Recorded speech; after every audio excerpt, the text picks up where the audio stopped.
Rick, who you gonna call? Ghostbusters.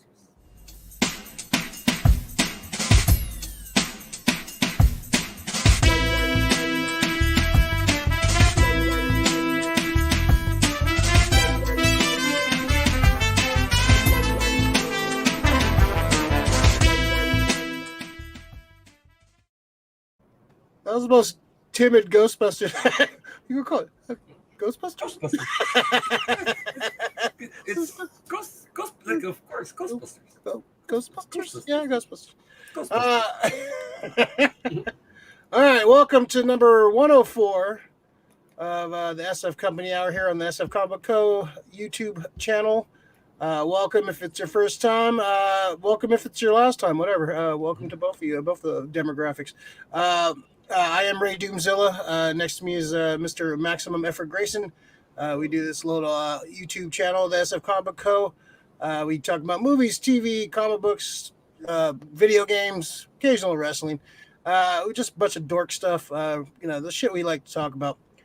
So welcome if you're new to the channel. Maximum Effort, how you doing today? Doing good. Happy as hell, Yeah, you're just sauntering on in from work. You're very excited. We saw Afterlife last night. We got a lot to talk about on that front, but we're going to talk some Marvel news first. We got a couple things from Marvel. We got the MCU TV shows. We got the SpiderMan No Way From Home. No way home. We got that. So yeah, it's a nice little Friday show. Usually we do these on Tuesdays, but our schedules are all out of whack. So this week we're doing a special Friday show. I think I think it was a good idea to have a show dedicated to us talking about one of our most anticipated movies of the last couple years actually. Krista, what's up, Krista? Hello, Kingdom of Nerds. This is a kingdom of something, I tell you. We're going to talk about the Ghostbusters in a little bit, but we're going to go through and just talk a little some MCU news. Rick, would you like to talk about the Spider-Man trailer first, or you want to go jump into the MCU TV news from last week? Let's save the Spider-Man trailer. Let's talk about the MCU, the TV shows. Definitely. Okay, all right, cool. Let's talk about them. So this came out last Friday? I think this came out Thursday, Friday. So we're getting a bunch of shows, bunch of reveals, a bunch of TV shows coming up, some cartoons, some live action stuff. So you want to just go through the list and just talk about each one, or do you want to just go by? But this is from Disney Plus Day, or what did they call it? I think it was Disney Plus Day or something like Disney that. Plus Day, They kind of had their reveals. They showed off some stuff from Willow. They showed off some stuff from Obi-Wan Kenobi. They showed a little behind-the-scenes featurette. We should be getting a trailer for that soon. But yeah, so it was Disney Plus. Let's jump into this, man. Let's jump into this. This is all right. So we could go. Let's go. Let's just all right. There's a couple of main ones. I want to talk about She-Hulk, Moon Knight, X-Men '97. So let's save those for the last our big three, because I'm pretty sure we have a bunch of shit to say about those shows. Echo was in from the Brian Michael Bendis run of Daredevil. Then she made her way into New Avengers. So a very interesting character. She is set to appear, I believe, in the Hawkeye series. So they must have seen something with her in that series to justify her having her own spinoff. So maybe that's the breakout character, coming out of that show. It looks like there's going to be a lot of spinoffs coming out of that show. Do you care about an Echo show, and are you waiting? Is that Haley Stanfield's character? No, that's Kate Bishop. Oh, okay. So I forgot who's playing Echo. Let's see who the hell's playing Echo. I know they cast her already. Echo Marvel Comics, Echo Disney Plus. All right, let's see who's it. Okay. So Maya Lopez was a character in the comics. Alaqua Cox is playing her. I don't recognize that name. Neither do I. No, but in the comics she's pretty much deaf. She's kind of like the opposite of Daredevil, kind of in the way. So Okay, that's so but she's kind of like a Hawkeye kind of a character, like with her. her vision's really good. She's like a badass fighter. Okay. Yeah, she was great in the Bendis run of Daredevil. So yeah, I definitely recognize the character.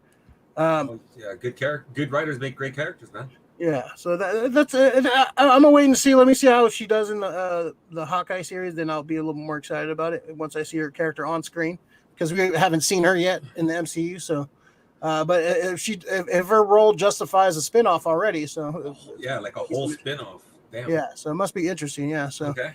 Yeah, wait and see on that. Spider-Man freshman year. This is supposedly taking place in the MCU, like right after, or right when Peter gets bit by the spider. So we get to see Uncle Ben die all over again. So that's gonna be fun.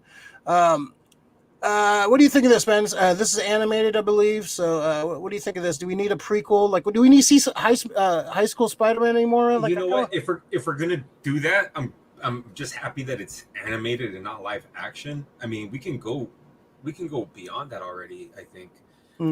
But at the same time, I don't want them telling the later year stories with animation either. I want Tom Holland in there for a little bit longer as a Spider-Man. Yeah, I think we need like 3 more Spider-Man movies. Then you can bring in Miles and do whatever the hell you want after. Yeah, that. It's just I don't think Peter's.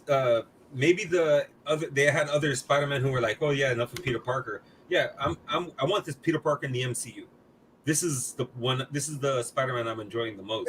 Yeah. And and I also want to see Spider-Man kind of grow and progress, because I'm kind of sick of the high school years Spider-Man. I want to see college student or later kind of mid-20s Spider-Man. He's failed out working man Spider-Man. Yeah, Spider-Man has to actually work, or Spider-Man going to fucking college or getting his degree. His doctorate, or trying to form his company and shit. I want to see that Spider-Man.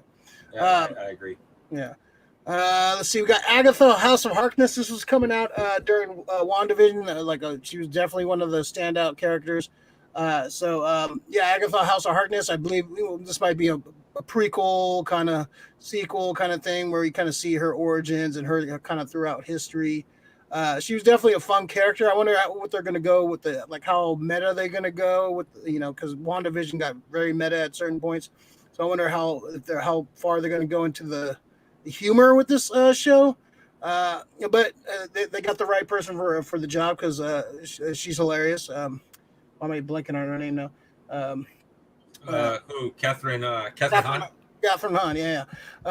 She's awesome. I'll watch this. I'm not I need an Agatha House of Harkness series, but I like the character. I like what they did with her. What do you think? Oh, I dig it. It just depends on. It's a prequel, right? It's not going to be what she's doing. It's not her ha ha ha moment, and then afterwards, because I'd rather see. I think it's going to be a both. I think it's going to be a combo. You're going to see some shit that happens after WandaVision and a bunch of shit that happens before. Kind of yeah. Okay. I like the character. I like her. Catherine Hahn's great. She's fucking hilarious. And Disney knows what they're doing. Dude, they almost hit on everything. Even if they're fucking throwing a B- at you, that's still a pass on most. It's still better than most movies. Like, I think almost every Marvel movie is better than Catwoman. Stuff like that. Well, that's a high bar. It's not a reach, I guess. It's definitely better than Blade Trinity, Trilogy. Trinity, whatever. See, I don't even know what it's called. Green, better. Yeah, it's. I trust them. And plus, I enjoyed Agatha. Agatha was fucking hilarious during WandaVision, and yeah, Catherine Hahn she dropped the fucking bomb when she went fucking all out fucking Wicked Witch and started fucking Agatha all along, man. Yeah, it was great, dude. All right, so next we're gonna have Marvel Zombies. So I guess this is set in that What If episode, right? Are they gonna animated? So it's animated. This is animated, yeah. So I think this is gonna be set in that universe. This pretty much will be the first spin-off of What If. That first season, that episode definitely. Well, a lot of the episodes did, but that one kind of left us on a cliffhanger where it was zombie Thanos came in and kind of with the Infinity Gauntlet, so you didn't know what the hell was gonna happen then. The comic is, if you haven't read the comic, this started off in Ultimate Fantastic Four during Mark Millar's run, and kind of spun into the regular Marvel use. And then they had Robert Kirkman wrote the one shot, the series, not the one shot, but the series Marvel Zombies, which was a lot of fun, a lot of like twisted, like versions of the superheroes. This is set in an alternate universe, so I wonder if they're going to go kind of like pull from some of the comics. They did a little bit in the show, like there was a couple things they pulled from the comics, like Black Panther getting like eaten piece by piece by Hank Pym and stuff like that. They got pretty accurate. But I would love to see kind of doing more of that, like more pulling from the comics. The comic is twisted. Like the zombies they're a little more talkative too, because they're like Evil Dead. Yeah, and once they eat people, like they kind of almost turn normal, and then they start getting their like memories, and they like get they start remembering what happened. They like it's all fucked up. So I wouldn't mind seeing them kind of pull more from the comic. That'd be cool, because the comic is fucking great. All the first couple of Marvel Zombie series were great, and then they kind of were doing too much with the series. They just kept going. Excited about this one? Yeah, I want to see more of the imagery, and I do want to see that fucking like a Dawn of the Dead with the Marvel characters all hold up somewhere, and then something happens, and it's the Thing, and everything just goes to shit. Yeah, because I want to see them capture T'Challa. That'll probably be like one of the later things that happen in the episode.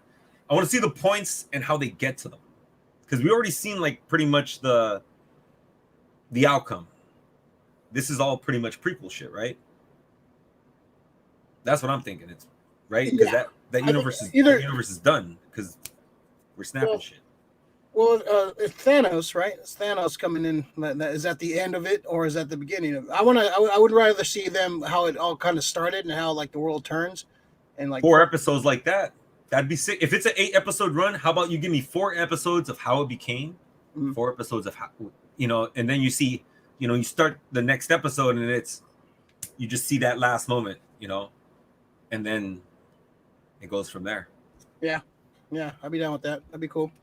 Let's see. The Miss Marvel show, we've kind of talked about that. Anything you want to talk about from that trailer, the little images they showed?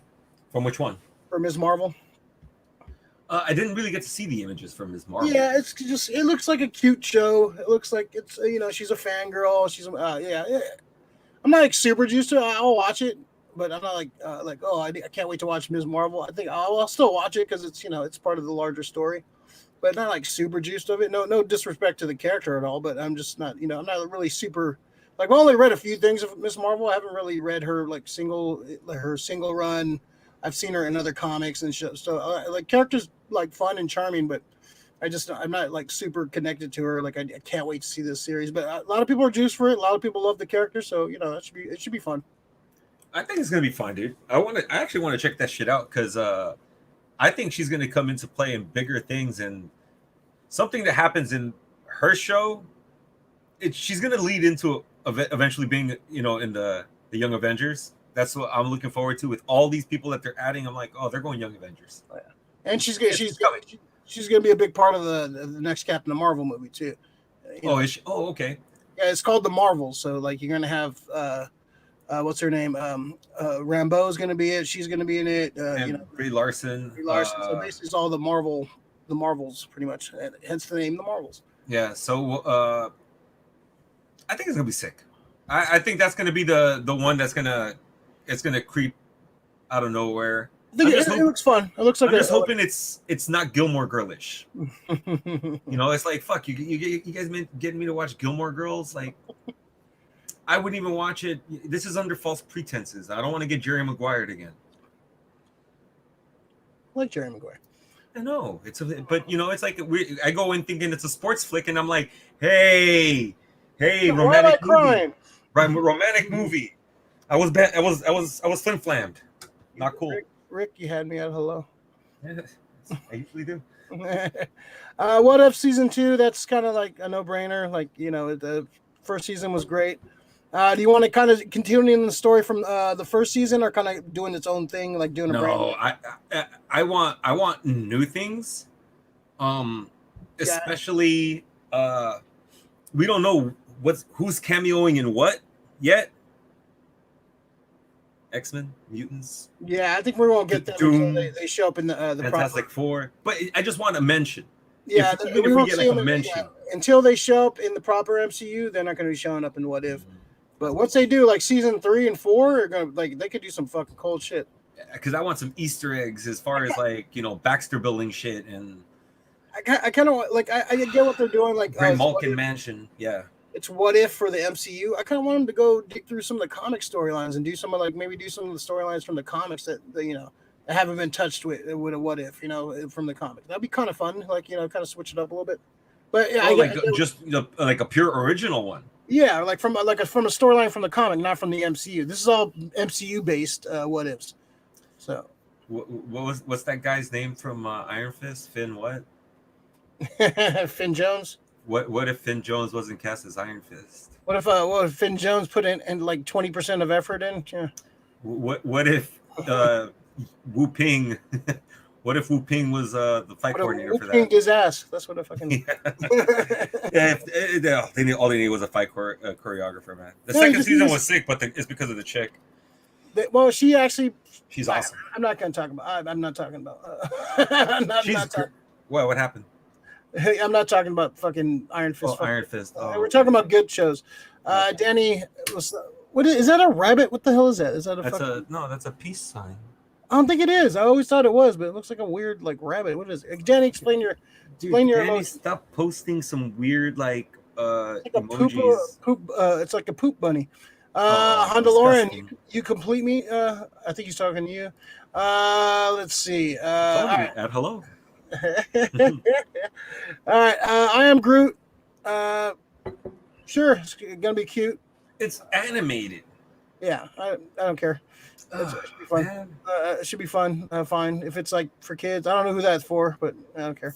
Ironheart. Yeah, I like Riri Williams. She's a fun character. I can't wait to see what they do with her. It's animated.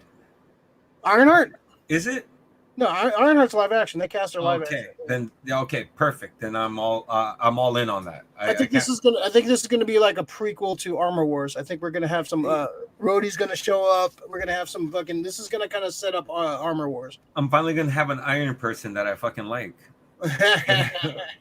Yeah, I'm a Rhodey fan, man. Rhodey was my first. He was my first. Rhodey got fucking. I forgot who punked on him. Fucking knocked him out of the air, which was great. Started flying down, and I was like, "Oh, poor Rhodey." And then I laughed when he fell. Hondo says, "Thanks for the libations, Ricky." Anytime. Any place, homie. Anytime. It's like fucking Bill Duke in The Predator. Anytime, Rusty. Secret Invasion. Again, yeah, we're gonna see Nick Fury come back for this. They showed a little photo of him with the beard, all looking all scruff and stuff. So that should be fun. Yeah, that was a big story in the comic. There's a lot of heroes or family members or people in the MCU that might have been Skrulls the whole time. So I'm curious who they're gonna try to switch over. First, I think Sharon Carter is a Skrull, right? That was one of our predictions. That's what we thought. Yeah. Yeah, so I think that's a good shot. Anybody else in the MCU thinks that you think that could be a Skrull that we've seen already? Ooh, damn it! There's a lot of because it has to be a balance. It's not going to be a main character. It's not going to be fucking it's not going to be fucking Tony Stark. It's going to be a couple of Hydra people. Mm-hmm. You never know if Crossbones was the guy who played Crossbones was a Skrull, just so they can bring the character back of Crossbones. I'm down with that. I love Frank Grillo, man. Yeah, bring him back. Yeah, he was great Crossbones. It'd be and this is kind of trippy, dude. This is the easiest way to kind of bring back people. Oh, he was a Skrull. Oh, that's how it was in the comic, the Secret Invasion comic. That's how they brought certain people. Like, oh, he was a Skrull for like a couple years. That's why. When he died, that wasn't actually them. So that was kind of we could bring back a couple people at this point. So, depending on did this go into production before No Way Home was done? Because I am still holding out for hope for Norman Osborn to be all involved in there somewhere.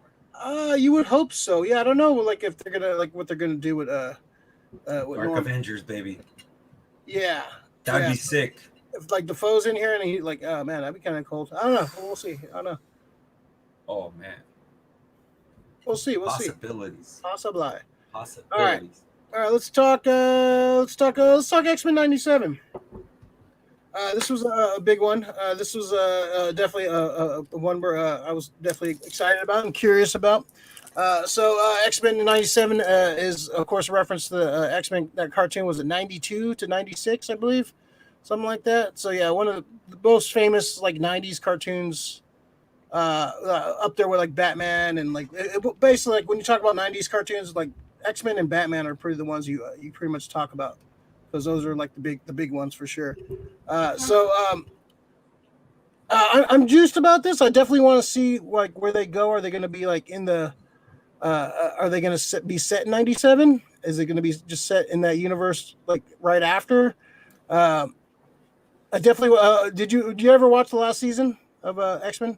I was just going to ask you what was the last arc that they did. The last arc was it was all the last season was weird because they went to a different animation studio. So the character designs were a little more cartoony, it was definitely a different vibe. So they didn't switch midway. It was at the beginning of the season. Beginning of the season, yeah. No, it was like just start like it's weird. They all look, I don't know. They look like they look weird. They look weird. The characters. The last season is not the best. Hold on one second. Hello. Oh, I hear feedback. Right. Hello.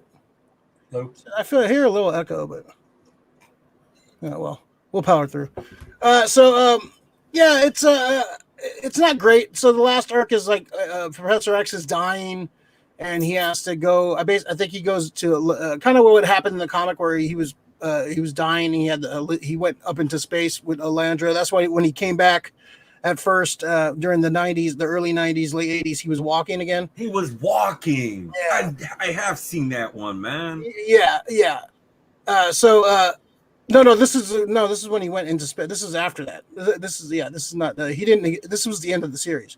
He went in. That was the final part. Yeah, and so Magneto joined up with them, and they all had like a big emotional goodbye. It was just it sucked. And then they left. Yeah, I do remember that. Yeah, and lame. It wasn't like a great. It wasn't a great ending. So I'm kind of glad they can go back. I hope they do kind of like clean up some of the mess from that last season. How about we just don't mention it and fucking just retro?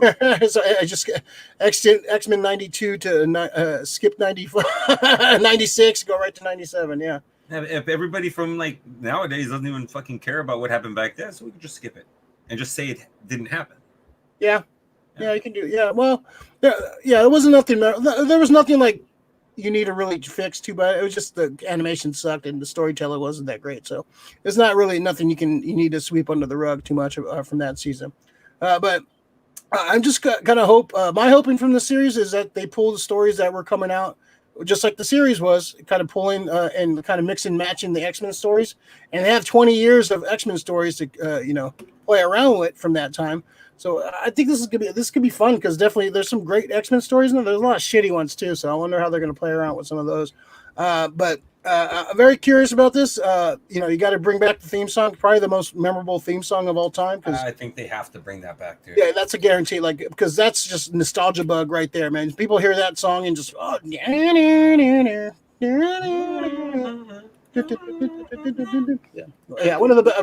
one of the best. Yeah, it's catchy too, man. Yeah, it's a fucking great. It's one of the best. Yeah. So what do you think, man? What are you excited about this one? Curious? You know what? I'm excited. I just want to know because one thing that I enjoyed is that they were doing storylines that were kind of, in the mix. Like when they went to like Mojo's Arcade World or I forgot what was this. Is it called Arcade World? Mojo's? Mojo. Fifth Dimension? No. Mojo. Mojo World. Mojo World, yes. Where they fucking meet Longshot, dude. All of those were like, where I think they like just took a couple of issues and just like, yeah, let's make an episode based on this. I enjoyed shit like that. I would rather them do the storylines they're doing right fucking now in that animation. I think eventually give me House of Soul. Yes. Get to that point, and not right now, because there's a lot of shit you have to like build up to that. But in like 3 seasons, Yeah, I'm totally down with that. Yeah, I think you have to cover some shit before you get to that point. You know what they can do, and they're gonna need to they got the Avengers.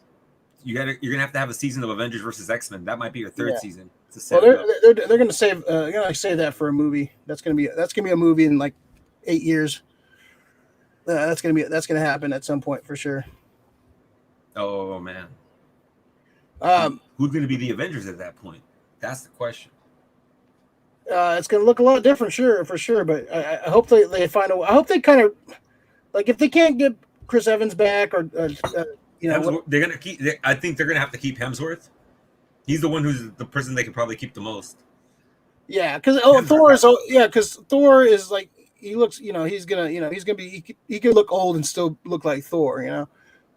But I don't know. I hope they recast T'Challa. I hope they recast. I want to see Steve Rogers in the MCU. I want to see fucking. I want to see the real guys in there, man. And, I love Falcon, Cap, and all that. But it's not Falcon, Cap versus Wolverine. No, fucking Steve Rogers versus Wolverine. Fuck yeah, sign me up for that because there's all kinds of stories you can tell with that. Ruffalo's Hulk versus Wolverine. Yeah, and Ruffalo, another one. He could play Hulk for the next 20 years. It's easy because Hulk, you can just make him the Hulk, and you don't have to worry about any fucking. I need him to have his own movie though, man. Yeah, I think it's still fucking World War Hulk. That would be a great fucking Avengers movie. It's like Civil War, but World War Hulk. Yeah, I think you have to do that. I think. Yeah, it's just Universal owns as long as until they get the rights straight up, it's gonna be hard. I think it's gonna be hard until they get the rights. Disney got money.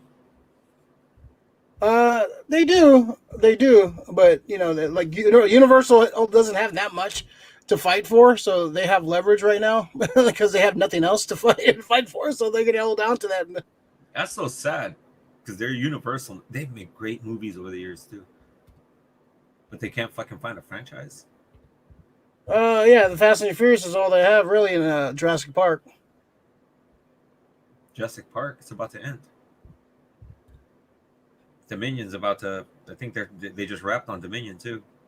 Did you watch the trailer for the new season of Cretaceous, Camp Cretaceous? I did, and it's fucking strange. I'm done. I'm done.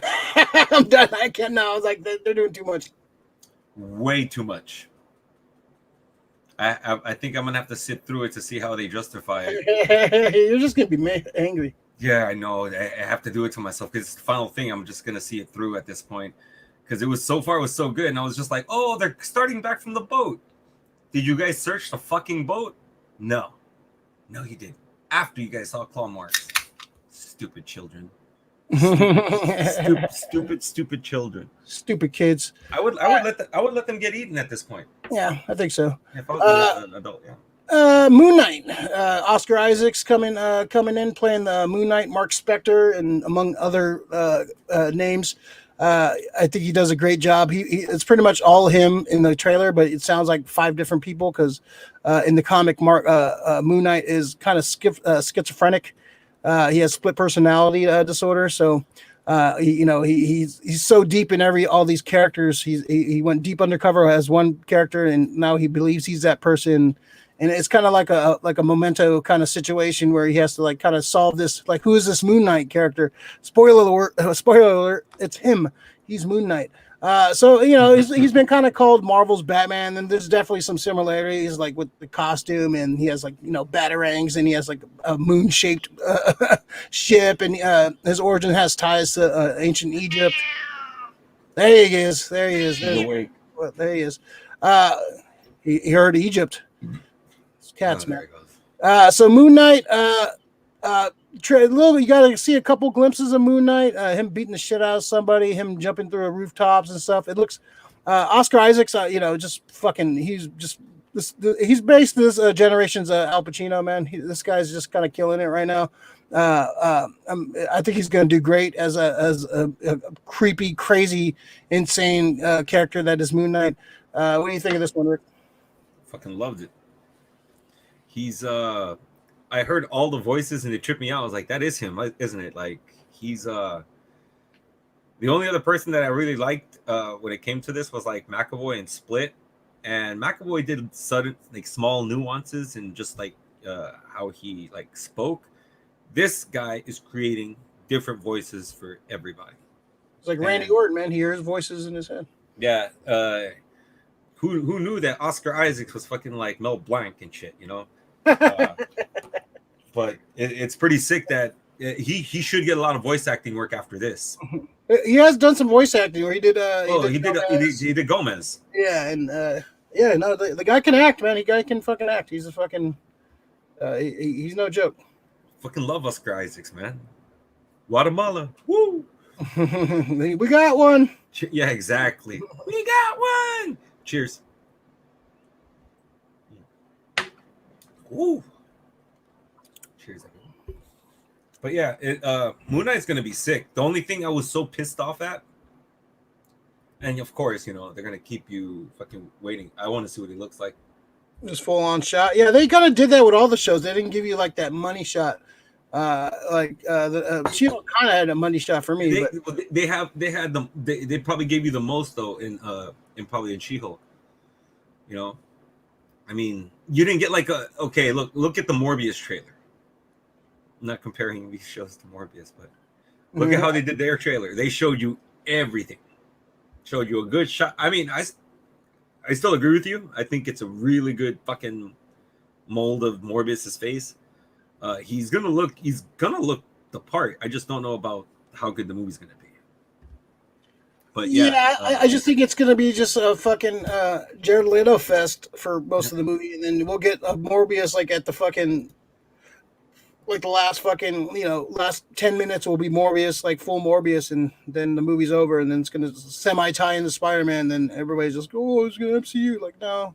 I really don't care about this movie. I'm not seeing unless I hear like across the board like, oh, this is amazing, which I have a feeling I'm not. I have a feeling that's not going to be that consensus, but I could be. I've been wrong before, I'll admit it. Unlike Rick, but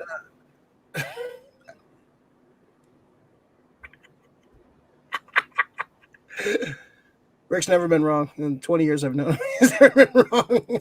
Hold on. I've been wrong a few times. Try to think. I told people to write it down. Write it down. Mark it down. I don't remember that. If I don't remember it, if I don't remember, it's not true. People they can argue till they're wrong. It's like, okay, yeah, you keep telling me why you're wrong. It's okay. I still want the shot of the shot of Moon Knight or some kind of ship or something. Yeah, you're gonna get. Yeah, this is definitely free. It's gonna come out. What, next year is it supposed to be coming out? So yeah. All right. So all right. So next is She-Hulk. This was my. I couldn't get a better shot. There's a better shot of her lower half of her torso I can find. But we get a first glimpse. It looks like she's wearing the suit from the Dan Slott run of She-Hulk, which is a great run. Kind of piggybacking off the great run by John Byrne. A lot of the humor, and it looks like it's going to be kind of pulling from both of those series. So it looks like good. I'm glad she's looking feminine and actually, looks badass from the two little shots. We get a little shot of her in a gown coming out to a gala, and it's She-Hulk in the comic is a fun character. It's not a fucking depressing, dark story. No, it's a fun like she's a character that embraces what she's become. It's not one of those woe is me. I'm a mutant, I'm a disfigured freak. No, it's like, I'm a more badass version of myself. I have, I was a little tiny, little to no confidence. I'm a lawyer, but but once she becomes She-Hulk, she becomes a badass, man. She becomes more confident. She becomes a better lawyer because she's more going into a courtroom, just like kicking the door down with her briefcase and her fucking business suit and fucking kicking ass. So I love this character. It looks like this is the one I'm most excited about. So far, I want to see her full look. I want to see what they do with like how they're going to do the CG, how they're going to they're just going to big up her like kind of Lord of the Rings style. So I'm okay with that, but I'm very curious to see the whole total look, and I want to see a full trailer and kind of see how they're going to handle the humor, how they're going to handle the action. So yeah, I'm excited. I'm pretty excited about this one. So far, from what I've seen, the casting, the tone, even that like weird, 70s style trailer at the end where she's with I think Bruce Banner looking like Bill Bixby from the fucking 70s Hulk, and I don't know if it's going to be an ad for her like agency or just some like weird fever dream or just some fourth wall breaking shit that she does in the comic, but looks a lot of fun. I'm super juiced about this one. Rick, what do you think? I can't wait to see it, dude. I think, well, most likely we're not. I was hoping that we'd get to see her probably argue against like Matt Murdock or something. That's going to happen probably at some point. But they're both defense attorneys, so. Or maybe pass along the hallway. That's what I'm about to say right after. Yeah, it'd be. I can't wait to see it. I like her. I like the suit. What it looks like. It kind of reminds me of one of the quantum suits that they gave Professor Hulk. Yeah, that's good. That's a good shout. Yeah, a little vibe to about that. Yeah. Yeah, maybe they refurbish one of the old suits and like kind of make it her new suit, like color it up and make it her new suit. Maybe Banner, adjusts and makes her suit for her. Yeah, I like the fact that Ruffalo's in this and looks like he's going to be a decent part of it. So that makes me happy because, just like telling a Venom story without Spider-Man, you can't tell a She-Hulk story without Hulk. Without Hulk. Yeah, that's what if Sony owned the character, that's what they would try to do. Yeah, they're going to play up the family bond, right? Yeah, they're cousins. They're cousins in the comics. So, yeah, her origin is basically she got shot. She's a lawyer, and she got shot up by some mafia guys, and Banner was the only one that had her blood type, and he had to give her some of his blood. This is post him being Hulk, and pretty much gave her parts of his gamma rays, his gamma blood. Mm-hmm. So, and they've tried to make a She-Hulk movie a long time ago. Like Brigitte Nielsen was supposed to play her at one point, like in the 80s. They tried to do. I think they tried to do it in the early 80s too, like a TV show that didn't go off the ground. So they've been trying to make a 90s too. I forgot the person I was. I think they did like some test footage or some test shots in the 90s. There was supposed to be a She-Hulk thing. I think they actually did one too. What was it? She-Hulk 90s. Let me look it up. She-Hulk 90s show. It's like a movie or so. 90s movies. I know there's supposed to be a Wonder Woman show. I didn't know about a She-Hulk show. Yeah, what was it? Brigitte Nielsen. I know that one was yeah, they actually did. Yeah, they actually. I remember this. Yeah, they actually did a test shot of it.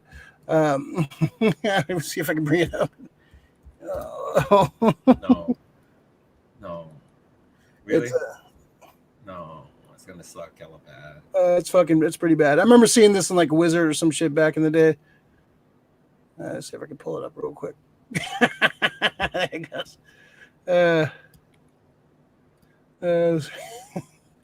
I can't believe you never heard of this. It's fucking. Oh, it's really bad. This is Brigitte Nielsen. Yeah.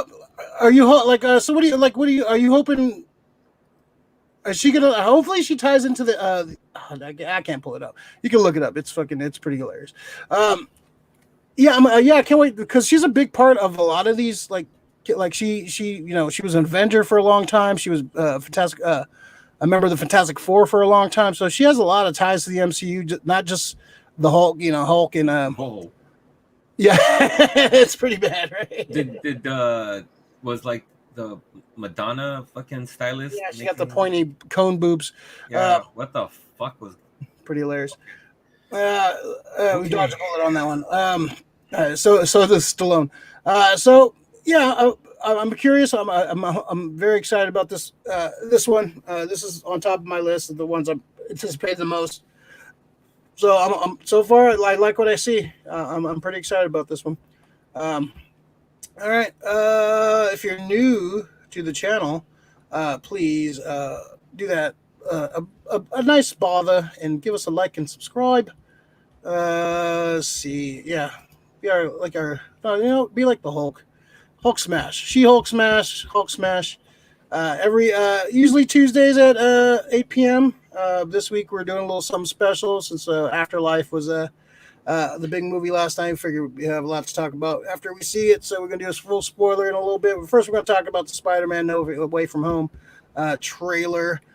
Please like the video if you're watching right now. If you made it this far, and let's see. All right. Program note, I think next week we're going to take Thanksgiving off unless something like major super crazy happens, and maybe we'll do a local special little news episode But yeah, some breaking news. Yeah, we'll see if anything like that happens. We'll jump in and you can hear our thoughts real quick. But yeah, I think we're gonna take a bye week next week. Take a little Thanksgiving week off. It's gonna be a busy week next week. Yeah, work and Thanksgiving is geez, nice for get a week off. Can't wait. Next month, 2 months. Yeah, next month I get a couple weeks off. So I can't wait. All right. So all right, let's jump into Spider-Man No Way From Home showed their I guess is this the final trailer? It has to be the final trailer, right? This was the final trailer. Yeah, because they show a lot. I was hesitant to watch this. Because you're in. I'm in already. It's Spider-Man. I'm going to see a fucking Spider-Man movie, you know. But this kind of throws. This is a horrible poster too. This is like the main poster. This is like I did better job on my Photoshop with the fucking Ghostbusters. Fucking looks like fucking Unicrons coming at them or something. Yeah, it does. So Spider-Man No Way From Home. This you see Doc Ock. I did like the moment in the trailer when he's telling him his real name. He's like, yeah, Dr. Octavius. And they all started laughing. And no, really, what's her real name? I thought that was fun. There's definitely some last shit going on in this trailer. We get to see Willem Dafoe. We get to see Jamie Foxx Electro in a way better. He's not blue anymore, which is great. He looks like Electro. He kind of looks like Electro from the game. Because he has like the electricity, makes out the little star mask and stuff. That was kind of sick, man. His power made his the visual. Yeah, which is way better what they try to pull out, like the cuttlefish. Yeah, that fucking sucked. That horrible. And it looks like he toned down a little bit of his like weird fucking. I'm gonna do a '90s Batman villain fucking of a character. Arnold Schwarzenegger's what he was fucking pulling off. Yeah. We get to see Electro. We get to see Sandman in there. That was kind of a rumor for a while. You got to see Lizard from Amazing Spider-Man Part 1. I still hate that design. The Koopa design is still horrible. Are they still running with that? I think so. Yeah. Okay. Yeah, that's pretty bad. I wish they would update. Yeah, you can update that a little bit, man. Whatever. It's interesting. You get to see a little bit more of the plot. You get to see Spider-Man doesn't want these villains are coming through to the multiverse, and it's from all over, and basically all of them, or I think most of them, died by Spider-Man's hands, and Spider-Man's going to be feeling guilty about sending them back, because if he sends them back, they're just going to die. So basically that's the MacGuffin plot of the movie, which I think is a very intriguing. Like, what do you do? Like, this Spider-Man hasn't taken a life. Hasn't killed anybody, or had to see a villain die yet. Well, actually, no, he saw Mysterio die, supposedly. I don't think Mysterio's dead. No, I don't think Mysterio's dead either. I think maybe that's why he feels sympathy for the villains, because he saw Mysterio die, so that's probably affecting him. And so that's interesting. So we got 1, 2. So we got 5. Who's the sixth man, brother? Who's the sixth man? Are we gonna get Keaton as Vulture? We're gonna get Keaton's a player in it. They haven't said. I don't think. No, we got Green Goblin, Sandman, Electro, Octavius, Lizard. I don't know. Haven't said Keaton yet. At one point, it feels like fucking Doc Ock is gonna help Peter. So I don't know. It feels like it. Like I'm not counting Ock as one of them just yet. I don't know who else do we have that's a secondary. Hopefully they don't fucking bring Rhino's dumbass. Venom? Are they gonna bring Venom in? No, Venom's a good guy. He's not gonna come in. If he comes in, he's gonna help fight. He needs to start off as a Spider-Man villain.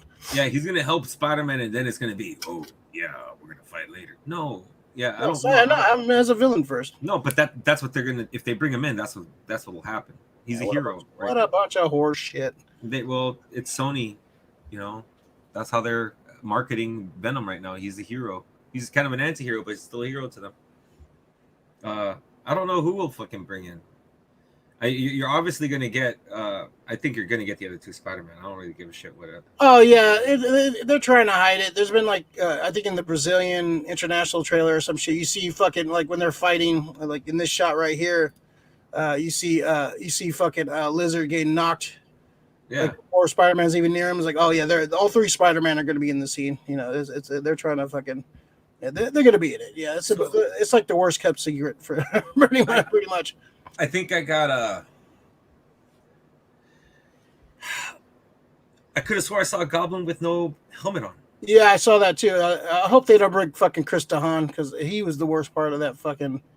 The second one, yeah, one. Dane DeHaan. Whatever the fuck his name. I hate him too. I can't say he's on my list too. Oh my god, he's not that bad. He's annoying. He's not that bad. He's like young, like just weird version of. Like, it just looks like he needs to take a nap. Just fucking take a nap, bro. Fucking sleep it off, bro. He does. It does look like he take a nap. But yeah, I have a feeling they might bring 2 Green Goblins. I don't know. Maybe he comes out as no. He'll be the other Green Goblin. Yeah, 2 Green Goblins. You think he's gonna die? I think MJ Zendaya's gonna die. You think Zendaya? Yeah, because I think everybody was sad, and you know he came out like fucking hella sad of it. I think it's because she dies. You know, they're in a relationship together, so I mean, it still probably hurts to fucking see your significant other up there fucking. Dying in a fucking very realistic fashion because fucking movies they make Spider-Man look real, like bring him to life. Yeah, I'm on board. It's supposed to be like a long ass movie too. It's gonna be like 3 hours. I'm okay with it. He's saying that it's like fucking it's a hell of a sad movie. Yeah. I think a lot of people are gonna die. And May could be up there. I can see her getting fucking killed. That'd be a fucking. Oh, as soon as because everybody knows who she is. Yeah, a villain comes after her, or somebody comes after her that from that Spider-Man captured or whatever. Yeah, I can see her gone, and that's kind of what happened in the comic. That's why he had to sell his soul to Mephisto because he got shot by a villain. Because once everyone found out about Peter Parker, people started coming after Spider-Man, coming after his family and shit. And she got caught in the crossfire and she got shot, and she was about to die. And Peter basically gave up his marriage to Mephisto. I think Ned could die. Ned, yeah. Yeah, I think the only person who will probably be left alive, honestly, I think Flash will be left alive. Yeah. Because I think Flash is probably going to be the person to help him out now. He's a fanboy from him. Fucking loves him. He just didn't want to fucking So I think Flash will help him out, but I think the first person to go is probably going to be Ned, and that's going to hurt him. And then he's like, I can't lose anybody else, and he's going to fucking lose someone else. Because the thing is, Spider-Man's most tragic because he fucking keeps losing people. As strong as he is. Yep, life keeps fucking with him. Life keeps fucking and it keeps fucking him up, dude. Yeah, Peter's been through some shit, man. So that's what I see. Definitely been like him like some of the most tragic, like Matt Murdock, Peter Parker, and Scott Summers are some of the most tragic fucking characters in comics. So yeah, no, I'm in. It's I want the bright spot to be that we don't know if she's been cast yet. I wanted to have a love at first sight movement at the end of the movie with fucking MJ or something like Mary Jane Watson. Cut to like I want to see the end credits cut to like 2 years later. Like, well, let's have a time jump for the next movie, and he's off in college. Like, let's skip all the bullshit, all the mourning and shit. Like the next movie, let's jump in like Spider-Man. He's Spider-Man. He's confident. He's gotten over MJ, and now he meets. You don't even have to show her. Just some some chick walk in with red hair, like.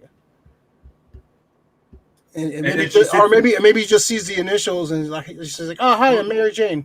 Or what if they sit down in class, right? And he sees the girl at the same time, but he sits down and he's fucking just like he's not hearing anything.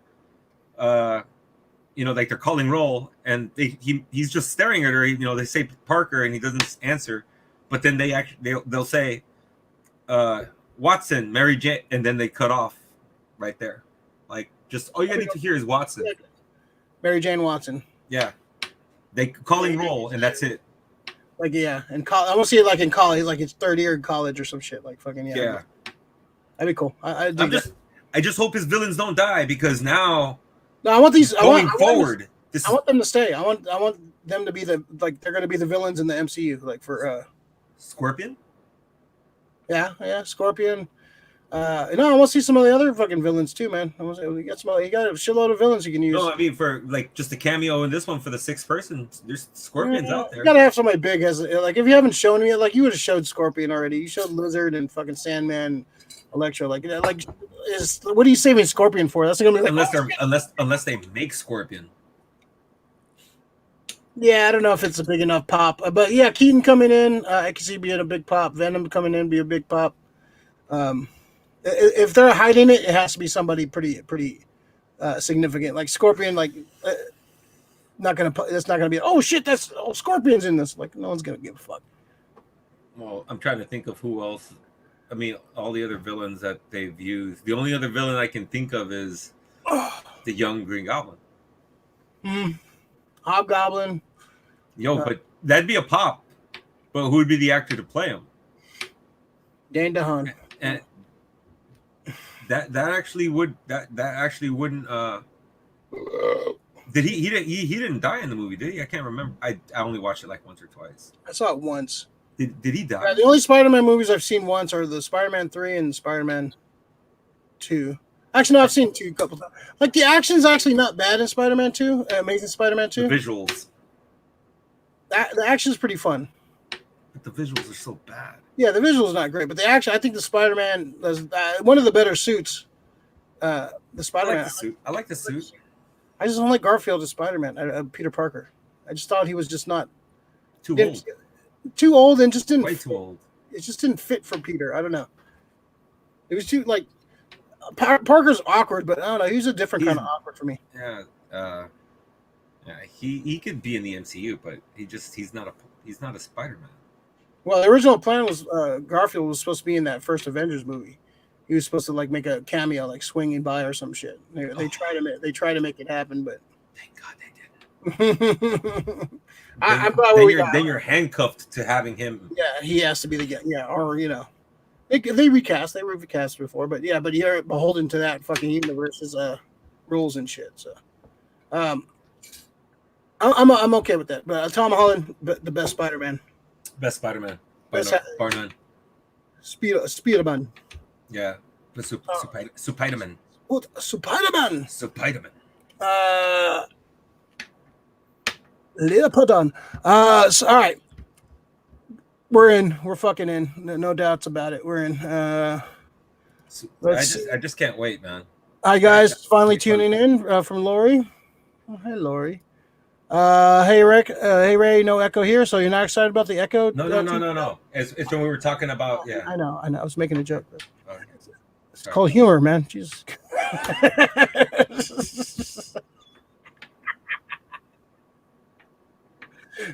Jesus, let me say words, God. If you love this banter, please like and subscribe to the channel. Be like the Hulk there. Like and subscribe, all that good shit. Not confused like fucking Evans over there. What's he talking about? Whoa, that's Hondo. What? Who's what? Hondalorian. All right, so let's talk about the big thing this week. We've been talking about this, anticipating this, basically since 1989, pretty much. This is the true sequel to Ghostbusters. One of my top 3 favorite movies of all time. I'm a huge Ghostbusters fan. I've been a fan of the cartoon, the real Ghostbusters, the toys. I've been collecting Ghostbusters stuff all my life. I love the genre. I love this. The second one I love. People have been shitting on it, but I love that movie. It's still a fun movie. The video game that came out was pretty much the Ghostbusters 3 with the original cast. I enjoyed the hell out of that game. Just bought it again on the Switch to play it again. Great game. So I saw the first 10 minutes of the 2016 Lady Ghostbusters. I couldn't get into it. I just was, I heard a lot of mixed things with it. Some people was like, it's all right, it's not that bad. I heard some people say it was horrible, and some people had, agendas with it just because it was chicks. And, people wanted to hate it already. I just didn't like it because it was trying to reboot a classic movie, trying to just do the same shit, which we'll get into spoilers once we start talking about the movie. There's definitely some parallels to the original, but there's fan service and there's shitty fan service and there's good fan service. So this one definitely had some fun fan service. So we'll go through like kind of a non-spoiler what we thought, and then we'll put the times in when we start talking full spoilers. You could skip ahead if you haven't seen the movie yet. But overall, I really dug this. Thank you, Jason Reitman, for kind of setting things right. This is definitely a love letter to Rick's cough. This is a love letter to Ghostbusters, to like every aspect of Ghostbusters. There's like pretty much like a little Easter eggs for like these little things in it that only like a Ghostbusters fan that kind of knows all of it will kind of get, which is not to say like, people that are just casual Ghostbusters fans won't have fun with this. It's definitely an Amblin Entertainment kind of feel to it. This is definitely like a Spielberg. If Spielberg directed Ghostbusters, it had that vibe for me. Just a lot of fun. I really like the characters. I like the cast a lot. And there's some other stuff I can't really talk about because it's spoiler stuff. But just a quick, Rick, what you non-spoilery? What'd you think of the flick? I was really amazed with the kids, the younger actors in the movie. Podcast was probably my favorite character in the whole thing. It just felt real with not being too fucking annoying. I think that's what happens sometimes when you get a character like him. Like he knows too much. He's like smarter than his own good. He comes off like his little bit of a smart ass, but he came off lovable. Fucking McKenna Grace is great. Finn Wolfhard is like great as like the clueless like older brother, which is like dope. I can't remember the other young lady's name who played the sheriff. I think the sheriff's Celeste daughter. O'Connor. Celeste O'Connor. She was. Her name's Lucky in the movie. Lucky, yeah, she was fucking I thought she was fucking funny. Like, certain scene, just like messing with their heads. But yeah, I was more wowed with them and happy to see like, others. But I was really impressed with the young cast. I think that's why you said the Amblin vibes. The young cast is really good. I think Jason Reitman is really good at directing younger talent now. Yeah, and a lot of those movies, like we've said this before too, like you have kids in their movie. If you don't cast those kids right, like that, like you'll just start hating those fucking kids, and they'll take you out of the fucking movie because this kid is shit, dude. I don't care about this fucking shit kid in this fucking movie, and he's kind of taking me out of it. He's not, but these kids were really good. Yeah, like you said, McKenna Grace and podcast. So they're like their interactions was so like you said, they're genuine. Yeah, it felt like this is definitely a nostalgia fan service movie. But sign me up. Fan service the shit out of me, man. This was a fan service done right, and we'll talk about more of this fan service stuff in a minute. But yeah, overall, fucking great, man. I really enjoy. I had a smile when I left the theater. I couldn't stop smiling. I was just thinking. The more I thought about it, the more I smiled, and just the music cues, the look of the movie, the special effects, just the whole overall fun of the movie. This is definitely This would have been a great summer movie. This should have probably came out in the summer. This if we didn't have a fucking global pandemic.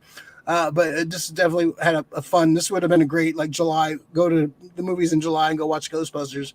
A couple times during the week and shit. Because, but it's just a fun movie. I dug it a lot. I think this is probably my favorite movie of the year. I probably don't even have to think about it too much. This was just what I wanted from a Ghostbusters sequel.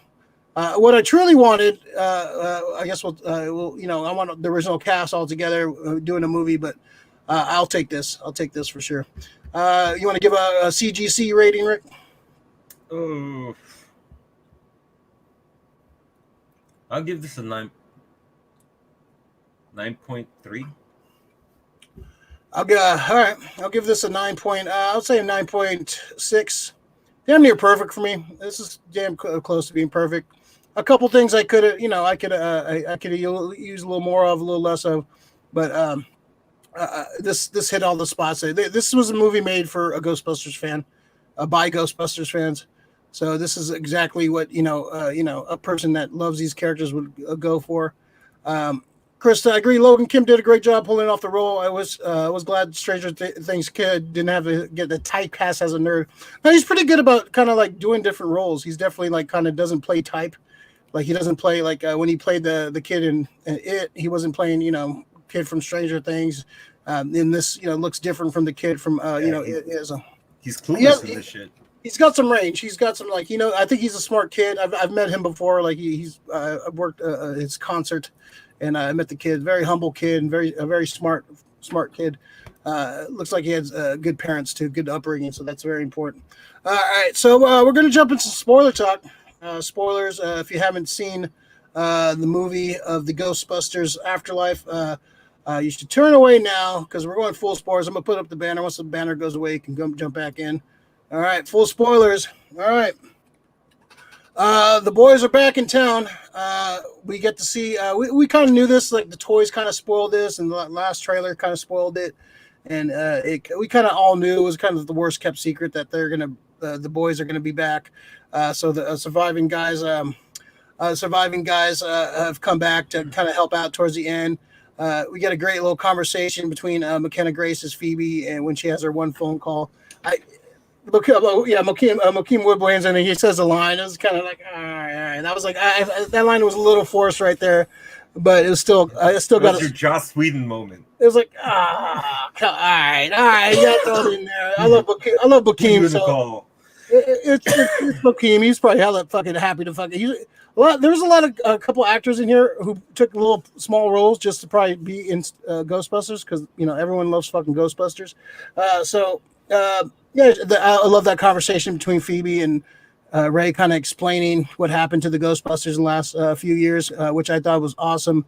I could have used a little bit more of that, kind of like explain, but I think we're going to get some of that in the sequels, more like explaining what happened. So I'm okay with that. But we find out, we kind of saw this in the trailer that she is a Spangler. She is his granddaughter. I did love the beginning opening where we kind of see how Spangler died. I like how right away he knows what to do. Has a ghost. He's already like an expert at ghosting right away. A very sweet moment when he passes and you see the ecto, the monitor go up. Like, oh, he's a ghost now. He can that little. There's like little moments like that just fucking just tickled your little, little bone. Well directed. I did like. I loved a lot of this stuff. I love the kids. Her humor in this. McKenna Grace's little dad jokes in between, like her like socialize with people. It was just so very like she had the essence of Harold Ramis so like down. Like she seemed like she could. She was a Spangler. Yeah, she seemed like that's what Spangler's fucking granddaughter would be. Just the way she acted, the way she kind of like carried herself. And the kid podcast, man, he was a little fucking Dan Aykroyd, man. I love that. Like this could have been their origin story. This could have been how Ray and Egon kind of met, and this is how they first like got together. And I just thought their chemistry really makes the movie for me.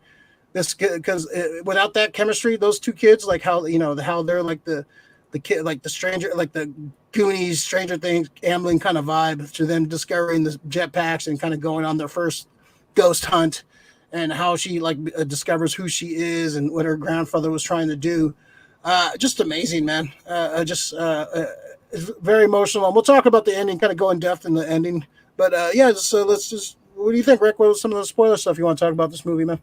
Well, I like the fact that the trap they started off at the beginning with you could see that it was a Ghostbuster. You pretty much knew it was Spangler because it's the house. Everybody knows that it's the house from whatever the trailer. But that he's obviously doing something. He's setting up a catch. Shit's not going right. So everything's fucking up, going all to hell. And he gets caught. Fucking he passes. I didn't trip. That they didn't say how much time passed between until a lot later in the movie. Yeah, they said like I wasn't sure if it was like happened like last year or something. It was like a week. It was like a week later. Yeah, it was a week later. Yeah, so that was interesting. Yeah, I thought that would like it was more time passed. Like you really think about it, she just found out and then she went over there. So I guess that kind of everything just worked out. Yeah, I was hoping that maybe it was fucked up for a while, and then they finally get over there. Like maybe like 2 months later, she didn't even know he passed away. She really didn't give a shit. Yeah. But I dug them moving to the new town. It was a trip that it was all the way out in Oklahoma. I wonder if there was something to do with that in the first one. Maybe if the Ivo Shandor, maybe that's where he was from or whatever. Maybe there's just a bunch of mines out there that can, kind of makes more sense for them to steal mines and all that shit. Where they, yeah, that's great. Just a little explanation is sick. But I love that. I love the proton packs, the way they look, how they sound when they fire it up. They kept all the fucking sounds. Whoever did the music, they kept the original score and played off of it. And they kind of like tweaked it a little bit here and there, but you could tell, like, oh, this is that one scene right there. This is one that, like, the simple little cues are just so it just tickles your little nostalgia bone for sure. All the sound, the special effects are really good in this movie. I think the ghost effects and when Gozer is like kind of like being torn apart, I just thought the effects were so good. And we're talking about the big special effect at the end. But it's just a fun movie, man. I really had a good time with this, man. A few things I have issues with. A few things, yeah. We'll talk about the stuff we didn't like in a second. Paul Rudd, really fucking great. Him kind of playing the Moranis kind of role, kind of like kind of a stepfather guy coming in. I kind of want to talk. Yeah, we'll talk after we do the review. I want to talk about like what where you think we're going to go with this movie. Definitely when we talk about the post credits. But yeah, I love the chemistry with Paul Rudd and Phoebe. The chemistry with them two is great. When he discovers, oh, this is an actual student that wants to learn shit, and the fact that he was showing Cujo in class, I had a couple teachers. I love those teachers, man. Like, I'm going to show you a horror movie. Bless your heart. I went to talk to teacher into showing the Evil Dead trilogy. He probably should have been fired for that. I talked to teacher into showing the original Pet Cemetery. When I was in 6th grade. She was not too happy after I showed her. I was like, it's a Stephen King book. It's a literary book. Okay. And after Basco, she did not like me. The chemistry of him and the mother was awesome. Yeah, I definitely like that. I just like that it just had that Amblin 80s Amblin like vibe, like kind of the vibe that Abrams was trying to get with Super 8. Just like if Spielberg was directing a movie back then, this is how it would be. And it just had a great family, family down on its luck, small town, weird shit's going down. I can't wait to watch this movie again, man. I'm really excited to watch. I want to see it in different formats. I want to see it on IMAX. I want to see it on 40X. I want to see it in a couple of different formats. I need to experience this movie in different ways, because definitely got me emotionally towards the end. Slimmer, discuss. I'm trying to lose some weight. Okay, I'm trying to lose weight. It's hard. Oh, Slimer. Okay, I got you. Slimer, not in this movie, which I'm okay with. Save him. He's a New York ghost. He's a New York ghost. Yeah, he's gonna be. We're gonna see him. We're gonna see him in New York. We're gonna see the Slimer's not. Yeah, we're gonna see Slimer again. Like Slimer's too much of a popular character not to see him. We're gonna see Slimer again at some point. Agree. The score was engaging and emotional from Krista. Yeah, it was good. The score. They knew when to pop up those cues. The songs they picked too. The songs the non score songs are actually really good too. I enjoyed some of the musical choices they had, like some old school 50s. Bebop kind of songs and stuff. So Reitman's definitely a child of that era of filmmaking. So he definitely kind of picked up a lot of that stuff from the 80s. Those filmmakers were inspired by a lot of stuff from the 50s. So it's cool to see that kind of like a lot of stuff bleed through from this kid is a student of the game. So I'm glad he did his homework. You could tell he's a fan, and he wanted to continue the legacy the right way. And he did a hell of a job. He did a fucking real good job with this fucking movie, man. Big ups to Jason Reitman, man. He killed it, man. I think there's definitely some issues for sure. But all right, let's talk about some issues we had, and then I definitely want to go in depth about the ending, because the ending has a lot of stuff. The ending, the last 20 minutes, and the last and the post credits have a lot of shit we got to talk about. But I did any other stuff you want to talk about? Like the little state stuff are fucking hilarious. I could see a whole fucking just have a little short with those guys, man. The little critters, fucking little gremlins were great. But a couple things I had issues with. I kind of didn't need the same exact plot of the mother, the terror dogs, Gozer, the Keymaster, Zool. I did not need that. I think they could have did something a little different, and you could have Gozer come back, but have something a little different, but having the same kind of like plot points of having the terror dogs, and having them possess somebody close, somebody close to them, and then they have to mate, and then Gozer comes out. I think we could have switched it up a little bit, and it didn't have to be the same form, because then they say like Gozer had different forms. Like I would have preferred to see a different form than the one we got from the 80s. But that's I guess you want to remind people of the original, but I think that's the only real criticism I have is kind of recycling that plot point and the looks and the kind of the same vibe from the other one. I think you could have switched it up a little bit. You could have did some of the same plot, but it kind of switched it up a little bit, so it's not exactly like some of it's almost like shot for shot, like of the original. That's basically by numbers. Yeah, so that was basically the biggest gripe I kind of had with the movie, was just kind of like I know you're hitting me with nostalgia, but that one just too on the nose, and like you could have switched up a little bit with the terror dogs and the Gozer, but I'm glad they didn't bring. There was kind of rumors that Slimer was going to be a ghost that they first meet, but we get Muncher. It's a new kind of ghost, which I'm fine with. Like I'm glad to see a different kind, like a metal munching ghost. Kind of makes sense. They're in a steel town, so of course a fucking that would happen. Ghost. Regional ghost, yeah. What was the stuff you didn't like about this one? You hit the nose on the head about the stuff with just mirroring almost everything. Like at one point I just leaned over and I told Chris, I was like, yeah, he's gonna be a terror dog and she's gonna be a terror dog. That's Mm-hmm. I kind of thought that too when I saw the trailer when he's being chased. I was like, oh, he's gonna be the Moranis role. He's gonna be the Moranis, and it's all well and good. I think that's the fan service that I don't like. You just pretty much you copy and pasted the movie. Yeah.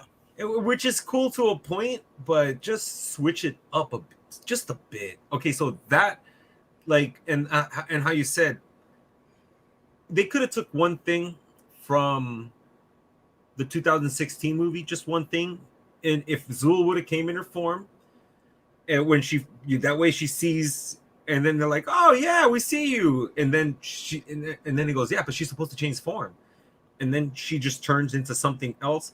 With today's CG, she could have turned into some fucking savage ass fucking like final ghost, or I wonder a Sumerian god. We didn't. That's probably another issue too. We didn't get to see a bunch of new kinds of ghosts. We saw like the ghost from like the real Ghostbusters cartoon, like the toy, which was cool. But I want to see a bunch of new kind of ghosts. Like Muncher was cool, but he looked very much like Slimer, just kind of altered. And you have the terror, like you could have the terror dogs back, but have them a little slightly different, like you said, slightly, and have Zool come back, have his exact same design. It's just I wish they would have tweaked it and some new designs. There's a lot of like designers out there and creature designers would fucking kill and give their fucking arm to fucking design a ghost in Ghostbusters, man. Like, you could have got any of those guys to come in and create these new crazy ass Ghostbusters, because a lot of those ghosts in Ghostbusters are fucking memorable, man. Even the second one, there's some great fucking ghost designs. I just wish they kind of did that. Like, kind of like, you have a chance to like do, and we have some more. We're gonna have some more movies, so I think we're definitely going to see some more stuff. But maybe just to get this one out of the way, and this is the story they wanted to tell. So, but yeah, I think some more different ghost designs. The Stay Puft guys were cute and all, and it definitely builds on nostalgia. But we could definitely use a little different, a little tweak to it. But it's those member berries, man. They hit us with the member berries in this movie. But it was and other than that, that's really like I could have used a little bit more of some of the backstory of the original, the OGs. But I think we're gonna get more of that with the sequels. So I'm okay with that because the end credits like save it for me. I was like, oh, I kind of want, but and then I saw that I was like, all right, that gives me like a good chunk of what I need to get me going to the next one. We're gonna and we'll talk about that a little bit more about where we think it's gonna go. The Gozer statue. Why the Gozer statue? Because isn't that the form Gozer took in '84? Yeah, why would Ivo Shandor wasn't even there? Yeah, like how, like was that the lot design he saw? That was cool that we got to see Ivo those fucking J.K. Simmons. Yeah, dude, that was that was pretty hilarious. Just come out and then he got ripped apart. That was pretty good. I like the podcast was like chilling there. I thought that was a little I thought of the hokiness of him like waking up and doing all that. Did they explain why he was alive? Like didn't explain. No, it just I guess I did like the scene when energy. I do like the scene when he's like podcast was like looking, and he just turns his head and looks on him, and he's like, "Oh shit!" And that's another thing. I could have used a little more dark like horror stuff because there's some dark horror stuff in the original one, like not much, but no, it's a darker movie. People don't trip on it. That's why it makes it such a classic.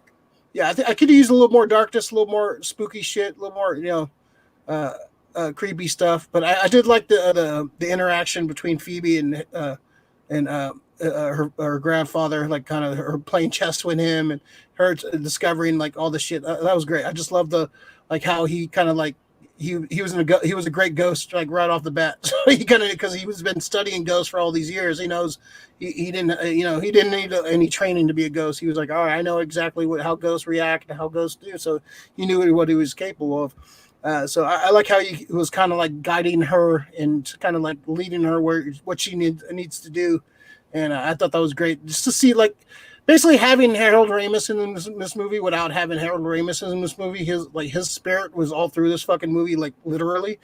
And so it's I kind of really dug the way that's the only way you can really do it and like honor the man. And it said at the in the movie for Harold. All right. We get the call to Ray, and we don't see any of those guys later on. We discover that Spangler was setting up a trap, basically the whole farm is a ghost trap to trap Gozer for good. And basically that's basically the whole point because he knew that they were going to rise again. No one believed him. I don't understand all the shit they went through. And if like Spangler's telling you, hey, there's some shit going down, like that's another issue I had too. Like why I want to see what happened between them. Cause like if Spangler's telling you some shit goes, all the shit you guys been through, all the shit he's been right about, like, why wouldn't you not believe at this point? Like all the shit, why wouldn't you believe him now? Like when he's saying, "Hey, there's some shit going down. I need like," and no one would believe him. That I want some explaining of that too, because I think they need to explain more of that. I think it's all lawsuits. I think it's all lawsuits, dude. Honestly, they fucking dealt with a lot of shit after fucking 84 when they came back in 89. They talked about that shit a lot. They're like, "Yeah, you guys sued the city sued the fuck out of them." Can you imagine what the city would do now? I did like the fact that they said Winston like kind of got into like finance and he actually started making money and he was like financing fucking Raise the Cult. And he bought the firehouse and stuff. Which I thought that was great. We'll talk about that in the post credits, but I did like that fact. And what did they say about fucking Venkman? He was like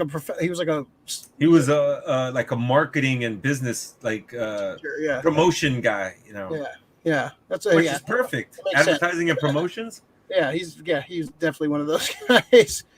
Okay. All right, so we got that set up.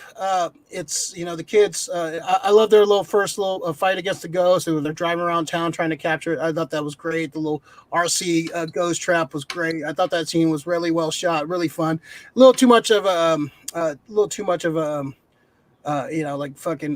green screen, but you can't really put a little kid in that real situation, but I think they could have like fixed up a little bit of that green screen. But fun scene. So we get towards the end. It's Phoebe, versus Zool. All things get fucked up. The terror dogs bring forth Zool. And it's a great effect too when Zool's like coming after her and like she's splitting apart. and like kind of kind of that scene from like Watchmen where Dr. Manhattan's kind of energizing whatever. I thought that visual was really good, and so it looks dire. We got the boys that come in. We get the 3 original Ghostbusters, the surviving guys come in, and it's just you knew what was going to happen, but even still, it just got a fucking smile on my face, man. Just seeing those guys in uniform and seeing Bill Murray there. Like Bill Murray's been so against like doing anything Ghostbusters. Like he came out at a movie awards like a few years ago with the costume. He's like, this doesn't mean anything. I just want to come out in the costume, just teasing the fuck out of us. Like, come on, Bill. But you know, he does have a love for the franchise. He came back and voiced his character in the video game, so he does love the character.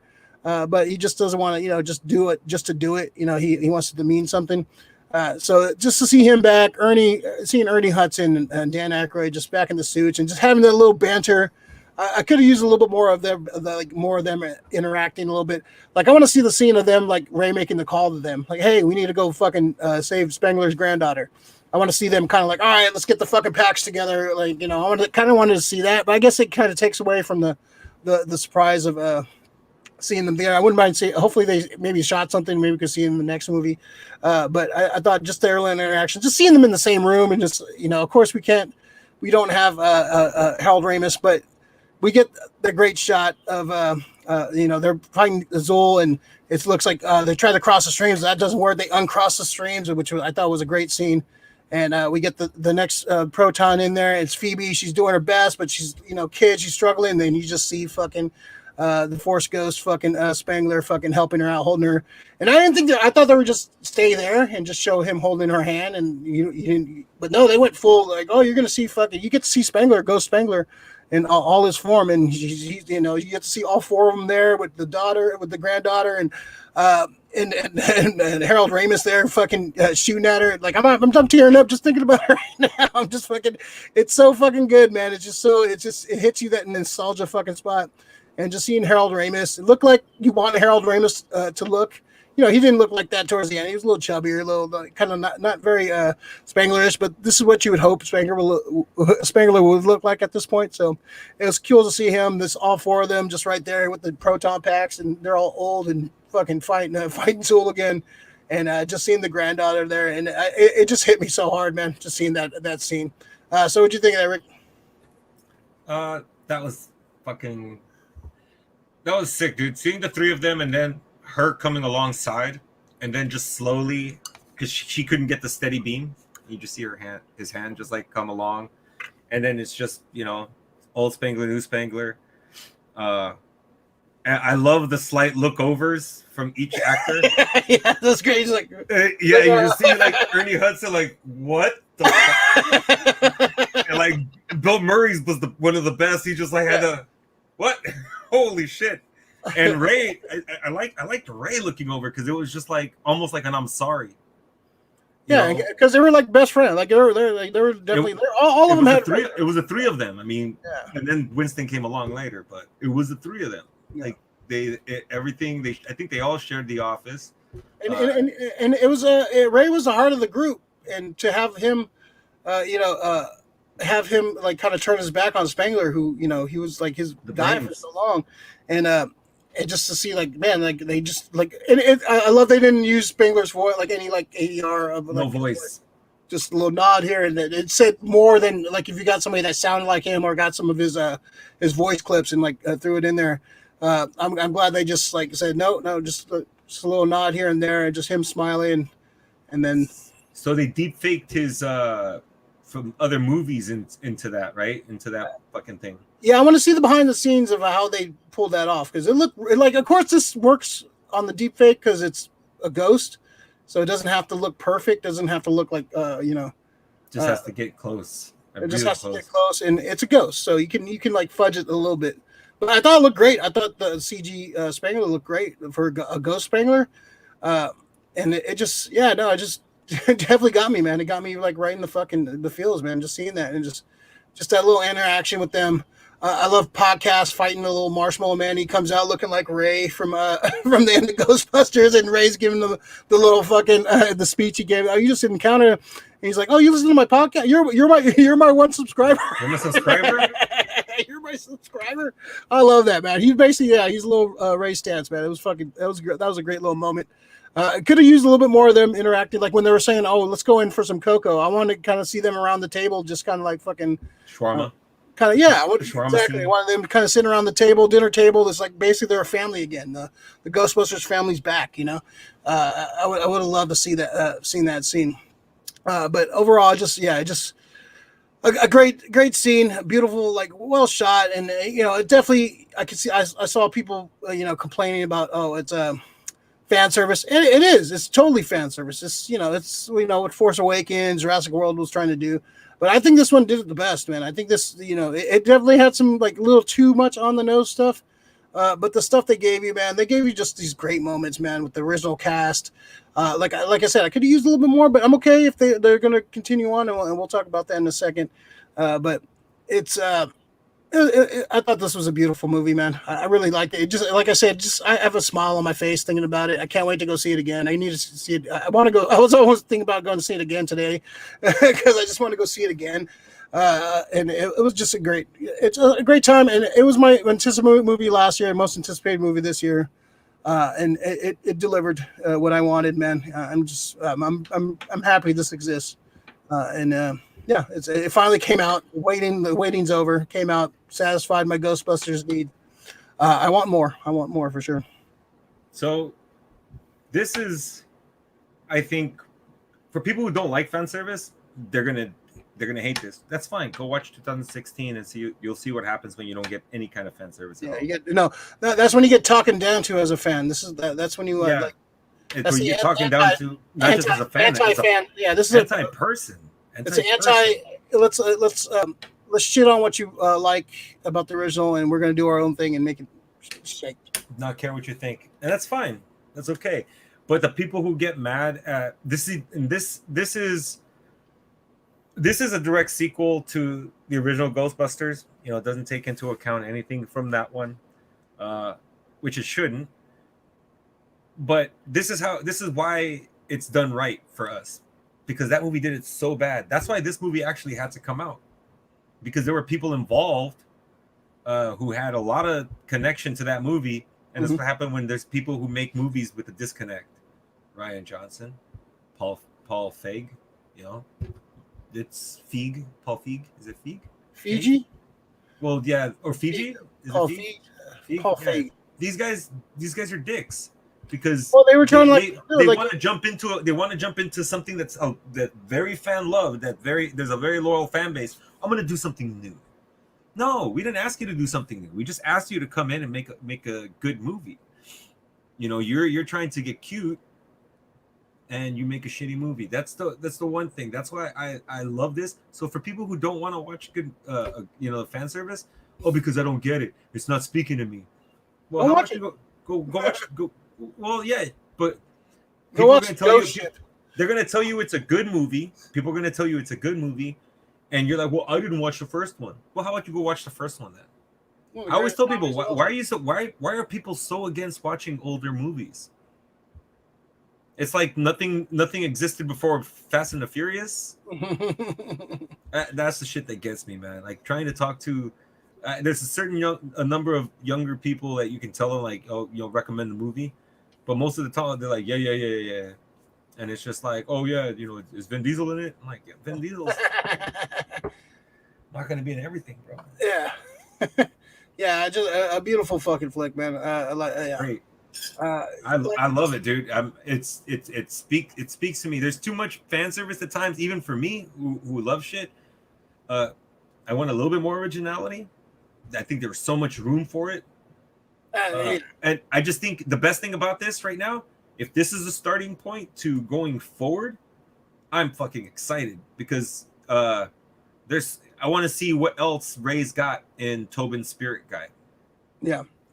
So yeah, all right. So let's jump to. So we got two post credits. The first one was Sigourney Weaver coming back And I knew she was in it. They kind of said she was in, but she didn't come into the first mid credits. I thought that was great. They're call back to the scene in the first movie when Bill Murray's testing the students for their psychic ability, and they're doing the whole thing. Great interaction. I guess they're together too, which makes me so happy because they split them up after the first movie and then got back together in '89. So I just wanted to always in my head fan fiction. I always hoped they would stay together, and I still want to see what's up with Oscar. What's up with Oscar? We got to see Oscar in the next movie, or at least a hint of him coming up as a go. Like we'll talk about that in a second because the last credit scene kind of sets up everything else coming up. I did like the last shot when the car is driving back to New York. That was a great fucking scene. But what do you think of the Bill Murray Sigourney Weaver scene right there at the end? I liked it. They had the same cards and everything. Yep. So that's fan service done correctly. Yeah, and you want to see those two characters together. Like that's like she couldn't be like. It wouldn't make sense if she just showed up. Maybe like she drove them or some shit. Maybe her license is not suspended like the rest of them or something, so she had to drive them. But this is perfect. Just seeing them, they're a couple, and they're just kind of having some banter, and they're having they had great, like, people shit on the second one, but they still had great chemistry, great banter, great back and forth, and they felt like a real like couple, like snarky, fucking sarcastic couple that would definitely kind of play off each other like that. So I definitely love that scene. I love those characters, and just seeing them interact like that, and kind of calling back, and Bill Murray being Bill Murray. Fuck yeah. These two might be my favorite post-credit scenes in a movie, man. They definitely they definitely hit me fucking really well. The last one. All right, so let's talk about the last one. So we found out in the movie Ernie is kind of like Winston's kind of been backing these guys, and he's got money. He went into finance, and just he got the skills, he got the talent. So he made some money. So now he's they didn't say how rich he is, but it looks like he's balling. He owns a corporation. It looks like he's balling pretty well. So, and he said he's talking to Janine, which it was great seeing Annie Potts in there, and they threw in a little deleted scene, which I thought was very cool, from the original Ghostbusters, where she tried to give him a coin for good luck, and he said, he probably won't make it, so you might as well, you should keep it. And so she was like holding the coin from that deleted scene, which was I thought was a beautiful little touch to like if you can come back and like use that scene. It's just sitting on the cutting room floor. It doesn't really mean a lot, but just seeing him, a scene you've never seen before with Janine. And they kind of hinted like maybe they had a little something after the fact. Maybe they had a little something after. But she's talking to Winston, and basically he's telling like about how he's backed Raise a Cold. He's going to turn a profit one of these years, and I just like that little line. And basically, he bought the firehouse. I guess the Ecto one belongs to him, or he's going to take it up and fix it. And basically, we're getting hints of we're going to go see some more of these movies. We're going to see some more Ghostbusters stuff. First of all, I want to hear what you think of that. What you thought of that next scene, and then I want to talk about where we think this is going to go. All right, so I loved. It made me think like, so Winston is financial genius. I get it. And I guess he saved all his money from being a Ghostbuster. I know he wasn't mentioned in the lawsuit with the city, when the Scolari brothers came out in Ghostbusters. He was just an employee. He was just an employee because his name was not. So he just got paid and he saved his money. Mm-hmm. So he invested very well. I just find it so fucking awesome that the people who took a chance on him, like Winston's been fucking watching out for fucking Ray, they all kept in touch, which is great. I loved hearing that up to a point they were all calling each other about 10 times a week until it finally just came down to pretty much like once a week or once a month. Yeah. So it's a trip how you could hear guys just like keep in touch all the time, and 10 times a week is great. But people have lives, people move on with shit, and people but they got shared trauma. Yeah, the shared trauma, those guys forever stay with you. And so that's like you said, I want to go back on the touches to see and I just want a story. I don't need flashbacks, just need to Ray and Winston to hash out. So love that part. So let's go. to the next part because I do want to get like to what's going to happen after. We're not getting Bill Murray again. Like I think they were lucky to get Bill Murray in this one, but you could definitely get Aykroyd and fucking Ernie Hudson. I think Ernie Hudson's going to be the big. I like to be Ernie to be like the money guy. He's gonna, and then Ray is going to be like the mentor. I kind of want to see a mix in a hotspot. I want to see Paul Rudd. I want to see Phoebe. I want to see podcasts like kind of come in and be like have a different generational like Ghostbusters. Like they'll come in and be like when the next. Well, how old is McKenna Grace? Like 15 or something. Yeah. So by the next movie, she'll probably be 17, 18. So you kind of have her like kind of be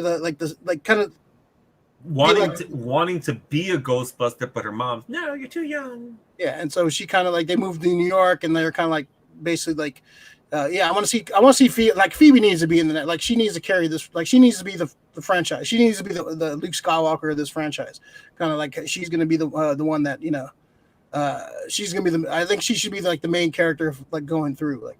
Unless we bring in some of the other kids, so like it's fair to say that we're going to see some of the other kids, like Oscar, or Winston's kids. Maybe they have some kids.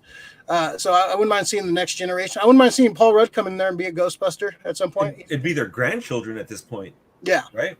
Yeah, but it's like some of the kids too. We can see Oscar. Oh yeah. I think Paul Rudd could probably be like one of the scientist guys that stays back, doesn't really go out. You don't think I see him being a Ghostbuster? I kind of want to see. I want to see him, dude. Paul Rudd in a Ghostbusters uniform with the proton pack. Come on, man. Yeah, I don't know. I think he'd probably be more. Maybe he wants to be. That's his aspirations. So Finn Wolfhard, is he going to come back? I don't know. I can see him coming back, but I don't know. He's fucking clueless. I fucking love him in this. He's the ditz. He's the idiot big brother.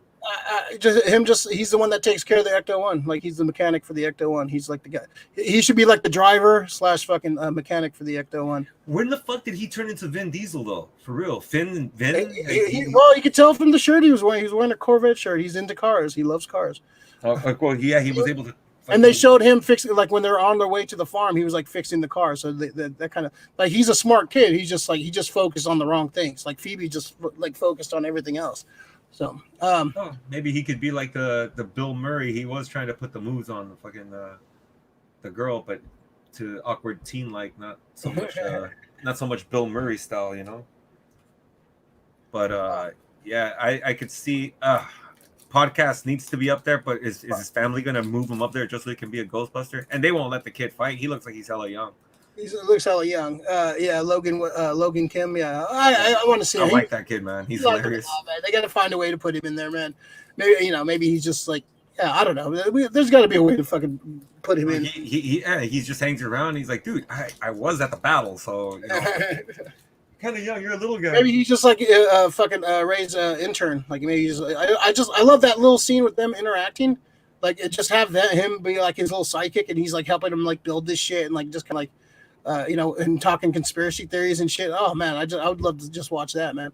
I don't know if you noticed this, dude, but did you trip on the little connection to evolution in this one? Which part? They kept on talking about selenium the whole time. They're like, "Oh, this thing's made out of selenium, and I was just like, dude, I remember selenium being the secret ingredient in Head and Shoulders. Did Ramis direct that one? Or yes. Was it? It was Ramis, right? I think it was. I think Reitman, but it was written by Aykroyd. Okay. Yeah. So you could hear the selenium. He fucking loves selenium, or selenium has to do something with like some kind of maybe paranormal thing or something, But yeah, they kept on mentioning selenium the whole time, and I was like, same ingredient as Head and Shoulders. Aykroyd didn't write Evolution. He didn't write it? Who wrote it? Reitman? Don Jacoby, David Weissman. Oh, who was he a producer? No, I don't think he had anything to do with it. So it was just Reitman. Yeah, just Reitman. Yeah, because they were adding selenium from Evolution, dude. That's cool. That's cool little fucking that's a cool little Easter egg right there. That's cool. Yeah. I don't know if anybody else picked it up. Only you, Rick. I don't know. I have a love-hate movie with that movie, man. I like parts of it. I fucking love it, dude. I don't know. I don't know. So yeah, I don't know. I love Sean William Scott. Yeah, I do too, but still, I don't know. Yeah, I think you have a lot of potential. You can go. I wouldn't mind seeing like them, like the potential like third movie was supposed to be them going like to Scotland. I want to see them kind of travel in the world and fighting ghosts in different countries and different areas. I love like in New York too. I kind of don't want to see another one in New York, but I wouldn't mind seeing one start off in New York and kind of move into a new locations because like remember in the first movie the franchise rights alone. The franchise rights alone. I wouldn't mind seeing like some more, and there was talk of a TV series too. Like there's, I don't know if it was going to be live action or cartoon, but there's a scene like a fucking, like a little like shitty little fucking Ghostbusters like franchise, like in some cutty ass little spot. Be cool. You cast it really well. You could fucking do some fun with that. Yeah. I think that this I think opens up a lot of doors for the franchise. You can go. There's a lot of places you can go with this story. I definitely want to see the Ernie and Dan Aykroyd back as the mentors. I want a mix. I want a mix of like the old and new, and kind of like have a multi-generational Ghostbusters family. And no more of the Gozer stuff. No more of the Stay Puft stuff. No Vigo. No Vigo. We don't need Vigo. Tell some new stories. Pull from the fucking cartoon, man. Sam Hain. Dude, do a Sam Hain in there. Like, oh, dude, you could do some fucking really cool shit, man. The Boogeyman. Oh man, you could do some like, dude, do some like. Fuck, I got chills, man. That's the one that scares me. Dude, you can do some fucking cool fucking shit. Not all of them have to like be a big world-ending event. Just them fighting a fucking ghost that they can't fucking defeat. It's because it's too powerful, and them figuring out how to defeat it. Like I want to see. I wouldn't mind seeing some smaller movies too, man. Not every movie has to be the end of the world.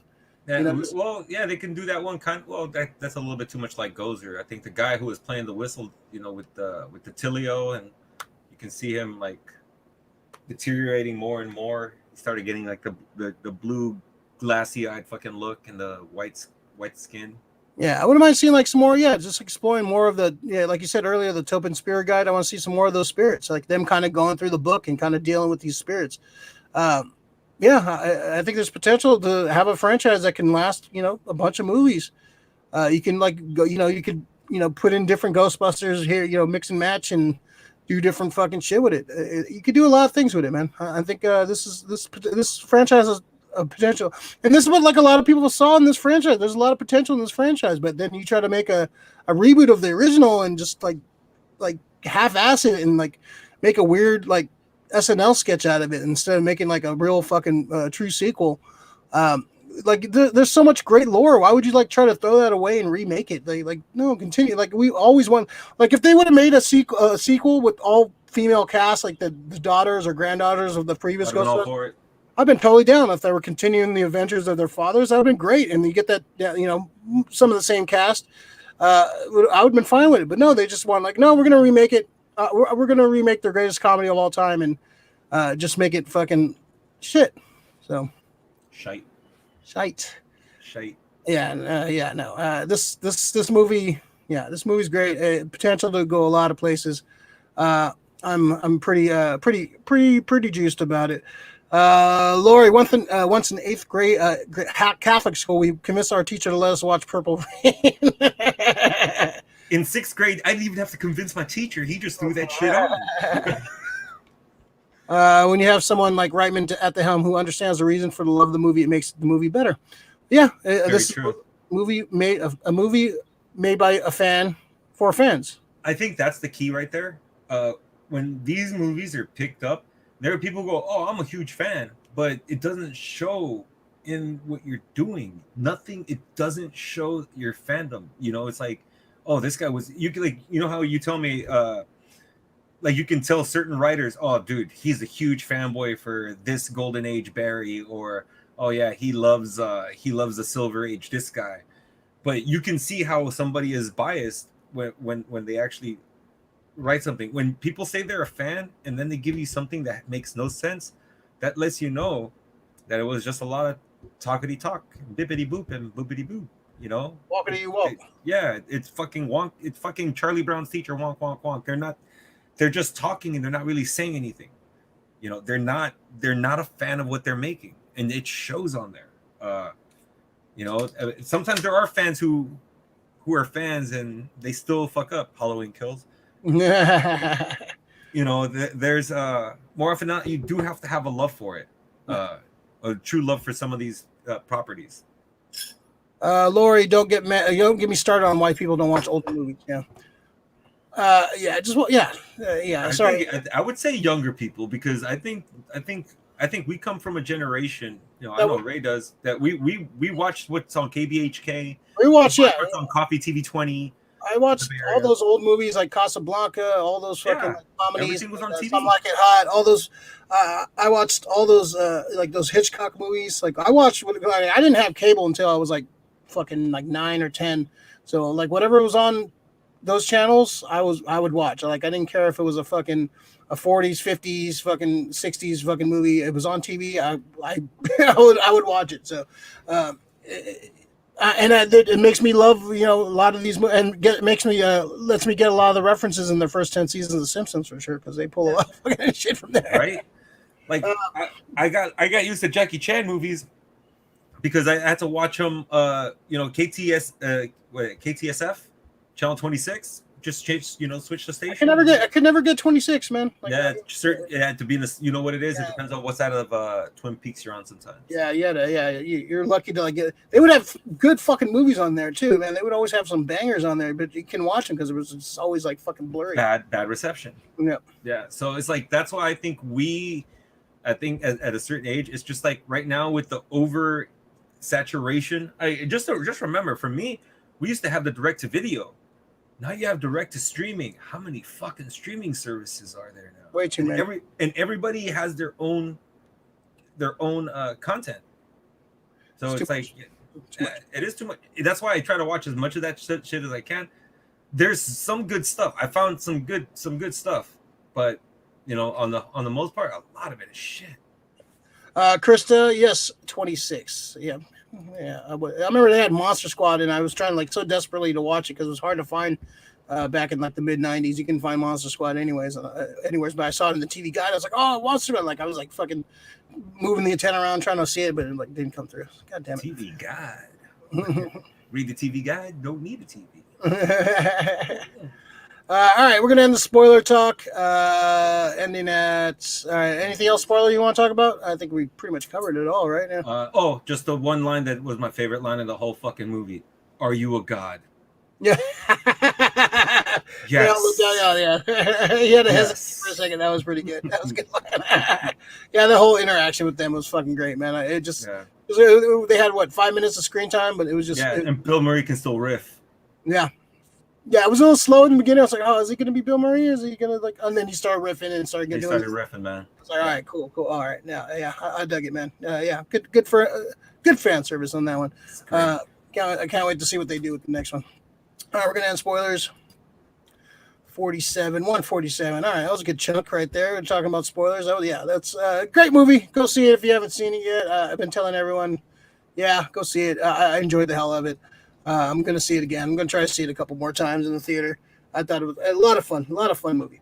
All right, let's jump into the pool list. I was off last week. Ricky held down the fort. First, like and subscribe the channel if you haven't already. This is our pool list. The pool list is just stuff you picked up during the week, you bought, listened to, watched. Just stuff you want to talk about, something good or bad, something you want to complain about, something pissed you off this week. The pool list, I got a bunch of crap. So Rick, you want to go start us off? All right, yeah. Let me just bring up the last thing I want to talk about, but it's okay. Okay. Watch it. So I watched a movie called, I don't know if you've seen it. It's Tom Hanks' first movie, Monsters, Mazes and Monsters. I've heard of it. Okay. Movie was pretty cool, at the beginning. And in the middle, it was cool. I was like, oh, okay, I can see where they're going with this. I didn't know what kind of movie it was going to be, first of all. It felt like a comedy at one point. Then it felt like a college flick. Then it felt like something else. It's so Tom Hanks is in it. Who else is in it? It's Chris Makepeace. He played Rudy from Meatballs, another Bill Murray movie. And so Tom Hanks is, a guy who is coming to a new school. These other people who meet him at a party, or they meet the guy and invite him to this little get together. They start talking about mazes and monsters, which is pretty much Dungeons and Dragons. So they're like, yeah, they're looking for another player, and they ask Tom Hanks, and he's like, oh yeah, I'm a level 9. And they're like, oh shit, level 9, yes, we need you. And he's like, no, I can't play. I really shouldn't. I need to get do the books and everything. And they just kept on pushing and pushing and pushing. And little did they know the guy had some kind of fucking mental issue where he de-evolved into being who he was, and he became the character. And he's the character now. He fucking. What year is this movie from? 84, 85. So now, if he's fighting something, he sees it attacking him. It's some imaginary monster attacking him. And the fucked up part about it, dude, fucked up part. So they come to visit him and to see if he's okay, because he lost it, kind of lost his shit. And when they're talking to him, it proves that he's not. He still thinks he's this level cleric, not level 9 fucking priest. And then they're like, hey, they have the voiceover where they say, and that was the last time that we played with him. And I'm just like, wait a minute. So you guys coerced the guy who said he didn't want to play for certain fucking reasons into doing this shit, fucking jump started his fucking dementia, fucking put him on the road to fucking fucked up land. And now you guys are fucking just saying goodbye after the last game. Those are some fucked up people, bro. Some fucked up people. Fucked up movie. That's a fucked up movie. I don't know why Tom Hanks would have done that shit. It looked like a direct-to-TV movie. I was confused, but at the end of the movie, I was like, this is it? They fucked the kid over, and now, we're going to go about our lives. Well, we don't know what happened to him, though. Like, that's a bitch. That's fucked up. So that's not an unsolicited dick pic? No, that is not an unsolicited dick pic. But you know what is? All right, put it back up. Yeah, there you go. It's right there. Yeah. So, what is there's a movie on Netflix, dude. It's called The Seventh Day. It's a new one or an old one? It's a new one. It's 2021. Oh, I'm thinking of Seventh Sign. Yeah, there's others like Seventh Son, Seventh Sign. But it's Guy Pearce, Stephen Lang, Keith David's in it, and there's new. I haven't seen him. His name is Vadhir Derbez. I'm trying to fucking think of what else this guy's done. I think he's an actor from Mexico. But How to Be a Latin Lover. So he's he's in a lot of Spanish, Mexican films. But it's like Training Day, but The Exorcist. It's one guy, Guy Pearce, teaching the other guy the ropes, and the way he makes it sound like, you got to commit yourself to this. It's your demon now. You're gonna fucking kill it. The little twist at the end, they kind of set it up. Hopefully, you can see it coming, but it's still sick. Guy Pearce is a good bad guy, dude. Guy Pearce is a great bad guy. Yeah, I think he's underused too, man. There's so many, he has so many potentials to be like a bigger guy. Like he just one of those guys that's just never hit that. Like he had some great roles that should have put him. I don't know, maybe he's a dick to work with or something, but I don't know. Yeah, I don't know, man. There's got to be something because he has the look and the chops to be a bigger star. Guy Pearce should have been a bigger star. I think he was on that road to some, but I don't know what happened to him. After LA Confidential, I thought fucking sky was the limit for that guy. Yeah, he just looked like he was going to be a leading man for the next. He was going to be the he was going to be the Tom Cruise, Brad Pitt, that kind of level of actor. But he just never reached that that next level of. Maybe he didn't do the right blood sacrifice for the Illuminati, but he just never. At one point, I mean, still this guy. I know he's older now, but he would have probably been a great James Bond. Yeah, I can see that. We kind of don't give him that. We don't kind of give him that love. he was rumored for like Two-Face and like Nolan Batman movies. I thought he would have been a good Two-Face. A great one. Yeah, he would have been. Yeah, I think he would have been great in some of these underused, some of these like comic book superhero movies. Yeah, he could have played some cool shit. I agree. Totally agree. Yeah. What else you got, Rick? Let me see. What else do I have? Oh, so I posted on the group that Multiverses. I don't know if you got to see a little bit of the DC fighting game, the Warner Brothers fighting game. Yeah, I saw some of it. A lot of it. It looks fun. It looks a lot better than what's it called? It doesn't move. It doesn't look like it moves as clunky. It got a better idea of what it wants to do. App game. It looked like a game you play on your phone. It doesn't look like a game I want to sit down and play on a console. Well, they just need to tweak it a little bit more. And it looks like it's going to be like a free game.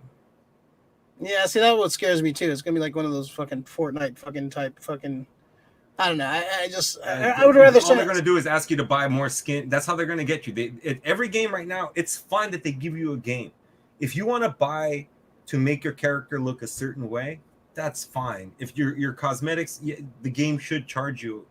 If you wanna look a certain way, that's great because sometimes you don't have to include all the characters, or all the costumes.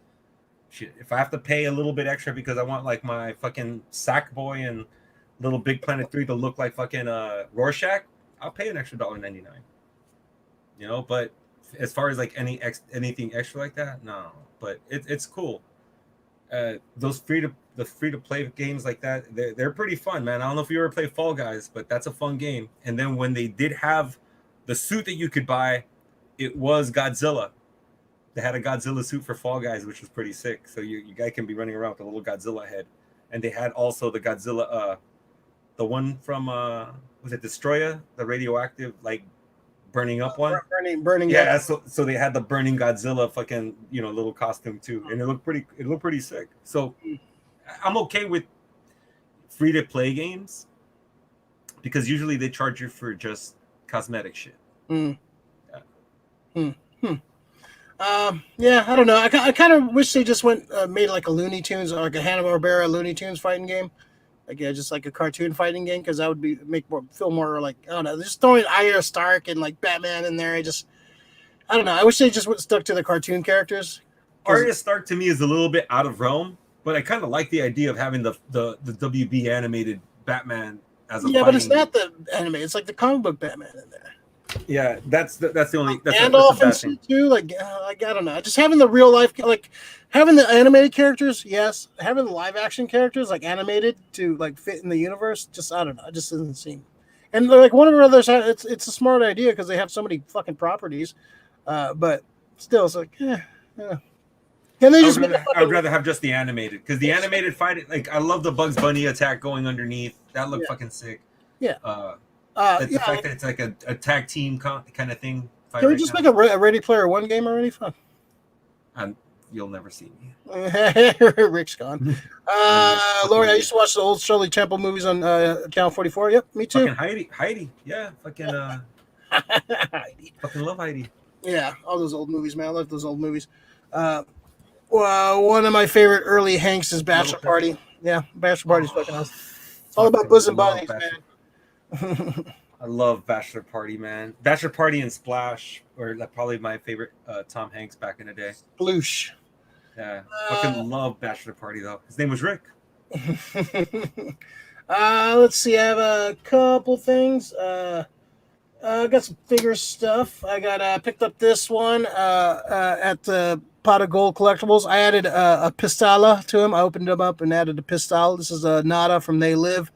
This is part of the WWE. It's the only WWE product I would buy.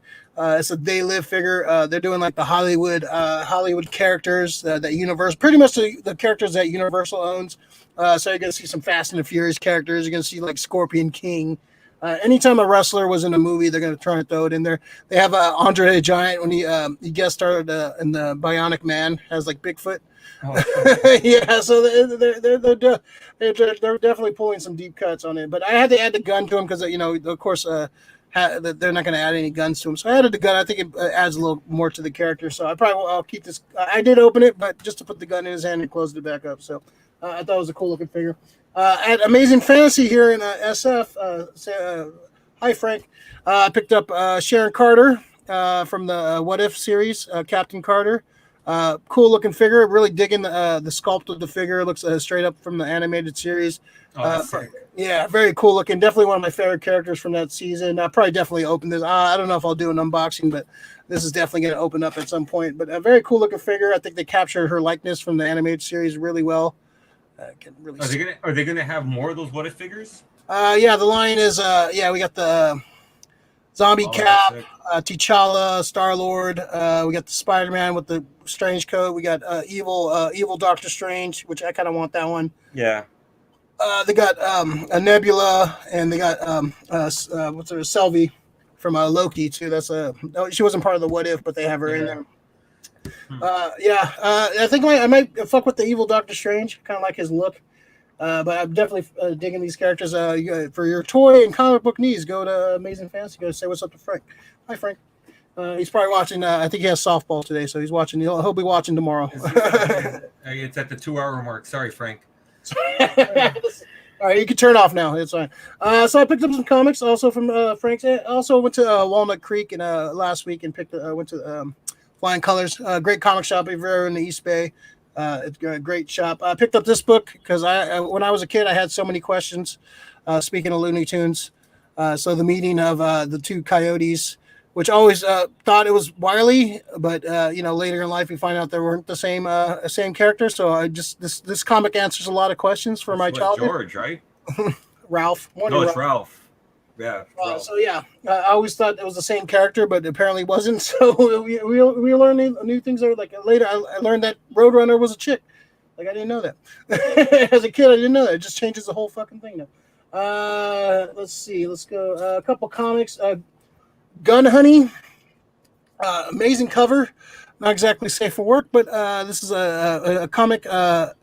Let's see. This is I just saw the cover. Alan Hughes cover. Beautiful fucking looking cover, man. I'm always down for babes in comics. This one's done Charles Ardai and Ank R. King. I can't. Fucking somebody can pronounce that. Charles Ardai. Ang Har King. Yeah, sure. Yeah, say it with confidence. The interior art's actually really good. I'm digging the interior art. Very kind of scratchy, but like a nice kind of scratchy. The art's really nice. Is it like Jay Lee's scratchy or less than that? Okay. A little smoother than that. I dig. I dig the art. You got the little Fieldy appearance right there. That's so Rick when he's getting dressed for work. This is the first issue. I've never heard of this series. It just, I was judging the book by its cover, and the cover was pretty awesome. So I was like, all right, let me check that out. And I opened it up. Sometimes you get the cheese cover, and the interior art's not that good. It's like, it's all about the cover. But I opened it up, and the art inside was really fucking good. I was like, okay, I got to pick this up. Check it out. It's the first issue. Check it out. I really digging the art. Very beautiful, women. I'm always down with that. And I picked up Deadly Class number 10. Honda informed me that we got one more trade after this, and the series is over. Have you read any of these, Rick? The Deadly Class? No. I mean, I was super turned off by the whole show idea with no Nicaraguan fucking lead. Yeah, that was kind of bullshit. I'll give you the first few trades to check. You need to read them. I think you would dig them a lot. Yeah, they're really good. And they'll, as a Nicaraguan child in the San Francisco in the 80s, it might speak to you. Maybe, hopefully. There's some Reveal, dude. Yeah. I wasn't the kid in New Mexico either. So. What else? There was a TV show I watched too the other day. I'm trying to remember it. AEW. Was a great. We had a great wrestling night. I don't know if you talked about it last week's show, but we had an awesome night of wrestling, and we tried to watch some of Full Gear after. I ended up watching the rest of it. It was a really good card. A couple matches weren't that great. I could have did without the America's Top Team Pinnacle fucking match. Oh, I did. Yeah, it looks like it was just an ass whooping match. Yeah, you could have missed out. No, but definitely watch the CM Punk Eddie Kingston match. the fucking MJF Darby Allin match, and of course the main event, Kenny Omega and Hangman Page. Great. Have you watched those matches yet? The last ones? No, I saw the Darby Allin match. Yeah, but you haven't seen the last one. Okay, I'll say I have them on DVR. We'll watch them soon because you definitely need to watch those matches. Yeah, great night of wrestling. Got to go see New Japan Wrestling in San Jose. That's my hidden gem right there. It's a super fun time. So we'll carry over into Rick's hidden gem. Hidden gems, something personal to you, something cool that you want to talk about, something personal to your collection or what have you. Rick, go ahead. Hidden gem. Osprey, baby. I'm just so happy to see certain versions of certain characters. We got to see Buddy Matthews, the former Buddy Murphy from WWE. We got to see Kazuchika Okada. Well, yeah, one of my favorite wrestlers are going right now. One of the best fucking wrestlers in the world, man. We got to see We got to see Switchblade Jay White. We got to see a title change, which was dope. Match wasn't that great, but the title. We got to see a title change though. That's fun. We got to see Moose come out. I've never seen Moose wrestle a match, and it was the first time. It was fucking great. That guy's like I've heard his name for so many years. He did a lot of a stint in like the European kind of like some of the European leagues and shit, and I thought he was great, man. He's huge too. He's a big guy that could fucking go. Yeah, it was cool to see him. Yeah, it was a pretty stacked card. Like we were kind of like, how good is this card going to be? There's travel restrictions. Like who are we gonna? But we got a pretty decent card. We got a lot of people. We got to see Jonah, formerly was it Bronson Reed from NXT. Yeah, we got to see some cool wrestlers. I was talking shit to fucking CJ Parker, fucking Juice Robinson. I got in his head. But I said to him, I was like, you still suck. Still sucks. See, he's all thanks. No, I fucking love that there was a fan who was getting into fucking Will Ospreay's face because he was saying you suck, and I'm like, fuck that guy, you're the man, Ospreay. And he looks at me and he's like, I was just like, fuck yeah, fuck that guy, kick your shit out of him. And then he fucking just went like did some kind of obscene gesture to the dude. I was dying, dude. Yeah, we were like pretty close. Close. Good to know, folks. Shout out. Shout out to ML. We got like, was it third row? We were third row, second row? Third row, yeah. But we're like right by the walkway. Yeah. Like by the entrance. And I want to see the TV feed because you can see my big ass. Like, you know, I showed you the picture that I got from online, right? And you can see yourself pretty. Yeah, I saw a couple of the clips. I see myself in the background, so I want to see the feed of that show. I think I would definitely talk. I had a nice little buzz on. We got in fairly, like we were like one of the first people in line, so we got our merch really early. We got a couple of shirts. So that was cool. They had my size. Like, they had some fat guy size. That's a cool shirt. Yeah, I got the Bullet Club, and I got the the tour shirt, whatever the fuck. I got Okada Ospreay, and that was just yeah, it was cool. It was cool. Yeah, it was cool. I like that venue. It was easy to go get drinks, and we had a lot of fun, man. It was a good night. And then we tried to come back and watch as much as you can at Full Gear, but we were fucking I got through about 2 hours, and I was like, that's why I was there was another back too. There was another 2 hours too. There wasn't like because I forgot about the CM Punk Kingston match too. That wasn't like so we would have been up to like 6 o'clock in the morning. It was like no, I have to work, man. Yeah, I was like, I woke up in the morning, watched the rest of it. Yeah, but yeah, no, it was a good card, man. AEW's killing it. They definitely even like casuals. Like I had a buddy at work was like talking about, hey, you watch that AEW? It's like, fuck yeah, that's just fucking amazing. He's like, oh yeah, like I catch it every once in a while. Like he's an old school wrestler. He like wrestling like in the Attitude Era, like most of the world. And so he was just like, yeah, I just fucking I changed the channel and I put it on. I can't change the channel. It's just fucking it's just fun fucking wrestling. But they got a good blend of like OG characters, like people you know, and like these new up and coming like fucking wrestlers that are so fucking awesome. That's why I don't give shit to AEW for signing a lot of these older, like, you know, and I'm not gonna call them WWE cast-offs because they don't like that. WWE didn't make them, but all of these guys who, you know, made it in other places because they're what's building the business right now. I mean, Jericho legitimized AEW being that first, you know, first champion. Yeah, that belt's gonna have a good lineage on it. It has a great lineage so far. Within 5 years, you're gonna see Danielson with that belt. You're gonna see CM Punk, MJF. I think who else is gonna be one of those guys to hold that belt in the next 5 years? Oh, Miro. Yeah, I can see that. I can't wait till Miro takes the belt, man. There's a lot of people who can. They have so much talent, which is great. And the thing is, they use it. And they're good about telling these long terms, like this Hangman Omega thing. This has been playing out for like 4 years, man. Like fucking ever since before AEW. So it's just they just taking these story beats that been going on for so long. Oh, Adam Cole in that championship run too. He's gonna have the belt at some point.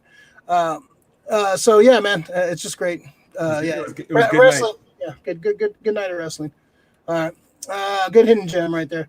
My hidden gem is I found at CVS. I saw one of the seasons on DVD. I was like, hold on, these are out on DVD. I didn't realize it, so I went on Amazon and picked up the complete series. Friday the 13th, the TV show. One of my favorite childhood shows. I remember watching this. Probably way too young to be watching this, but what was it? Was this on Channel 2 or was this like no, that was Channel 44. This was a syndicated one. Okay, yeah. This was like it had nothing to do with Jason. I don't think they had one mention of Jason, right? Or yeah, it just basically a name only. It was Friday the 13th, and the premise is if you've seen the Conjuring movies, it's pretty much ripped off the Warrens' concept of keeping all the items these spooky items, these haunted items in this room. And so basically, it was basically a Monster of the Week show. They would have these different adventures where they collect these artifacts that are haunted that were causing these like shenanigans, and basically these artifacts would be locked in this room. I remember some of these episodes. Like, what was the episode where one of them was like locked in the room or some shit? And I don't remember that show as much as I should, man. Yeah, so I remember more Freddy's Nightmares in that one. Freddy's Nightmares was also another good one, but this is a great show. I remember it like vividly as a kid, and I can't wait to like fucking start watching these again. Like I haven't seen these in like fucking probably since they came out in like like 30. Like I don't think these replayed too much like in the 90s. I don't really remember seeing them like on like usually Sci-Fi Channel would be good to like see some of this shit, but man, it was a great show from what I remember. We'll see if it holds up. Sometimes that shit doesn't hold up when you watch it modern day, but I'm definitely going to jump in and watch this, and hopefully it still holds up. But if it doesn't, whatever, I'll be definitely nostalgic and get to recapture some of that scary, spooky youth I had. So, man, all right, we went was it too long? Yeah, this was a fun show. I'm Friday. It's weird doing a show on Friday like at 5 o'clock, but yeah, 5 o'clock too. It's like we still have the whole Friday to have fun now. So, yeah, let's go watch Ghostbusters again. Don't tempt me. What time is it? 7:11. It's Friday. You know what day?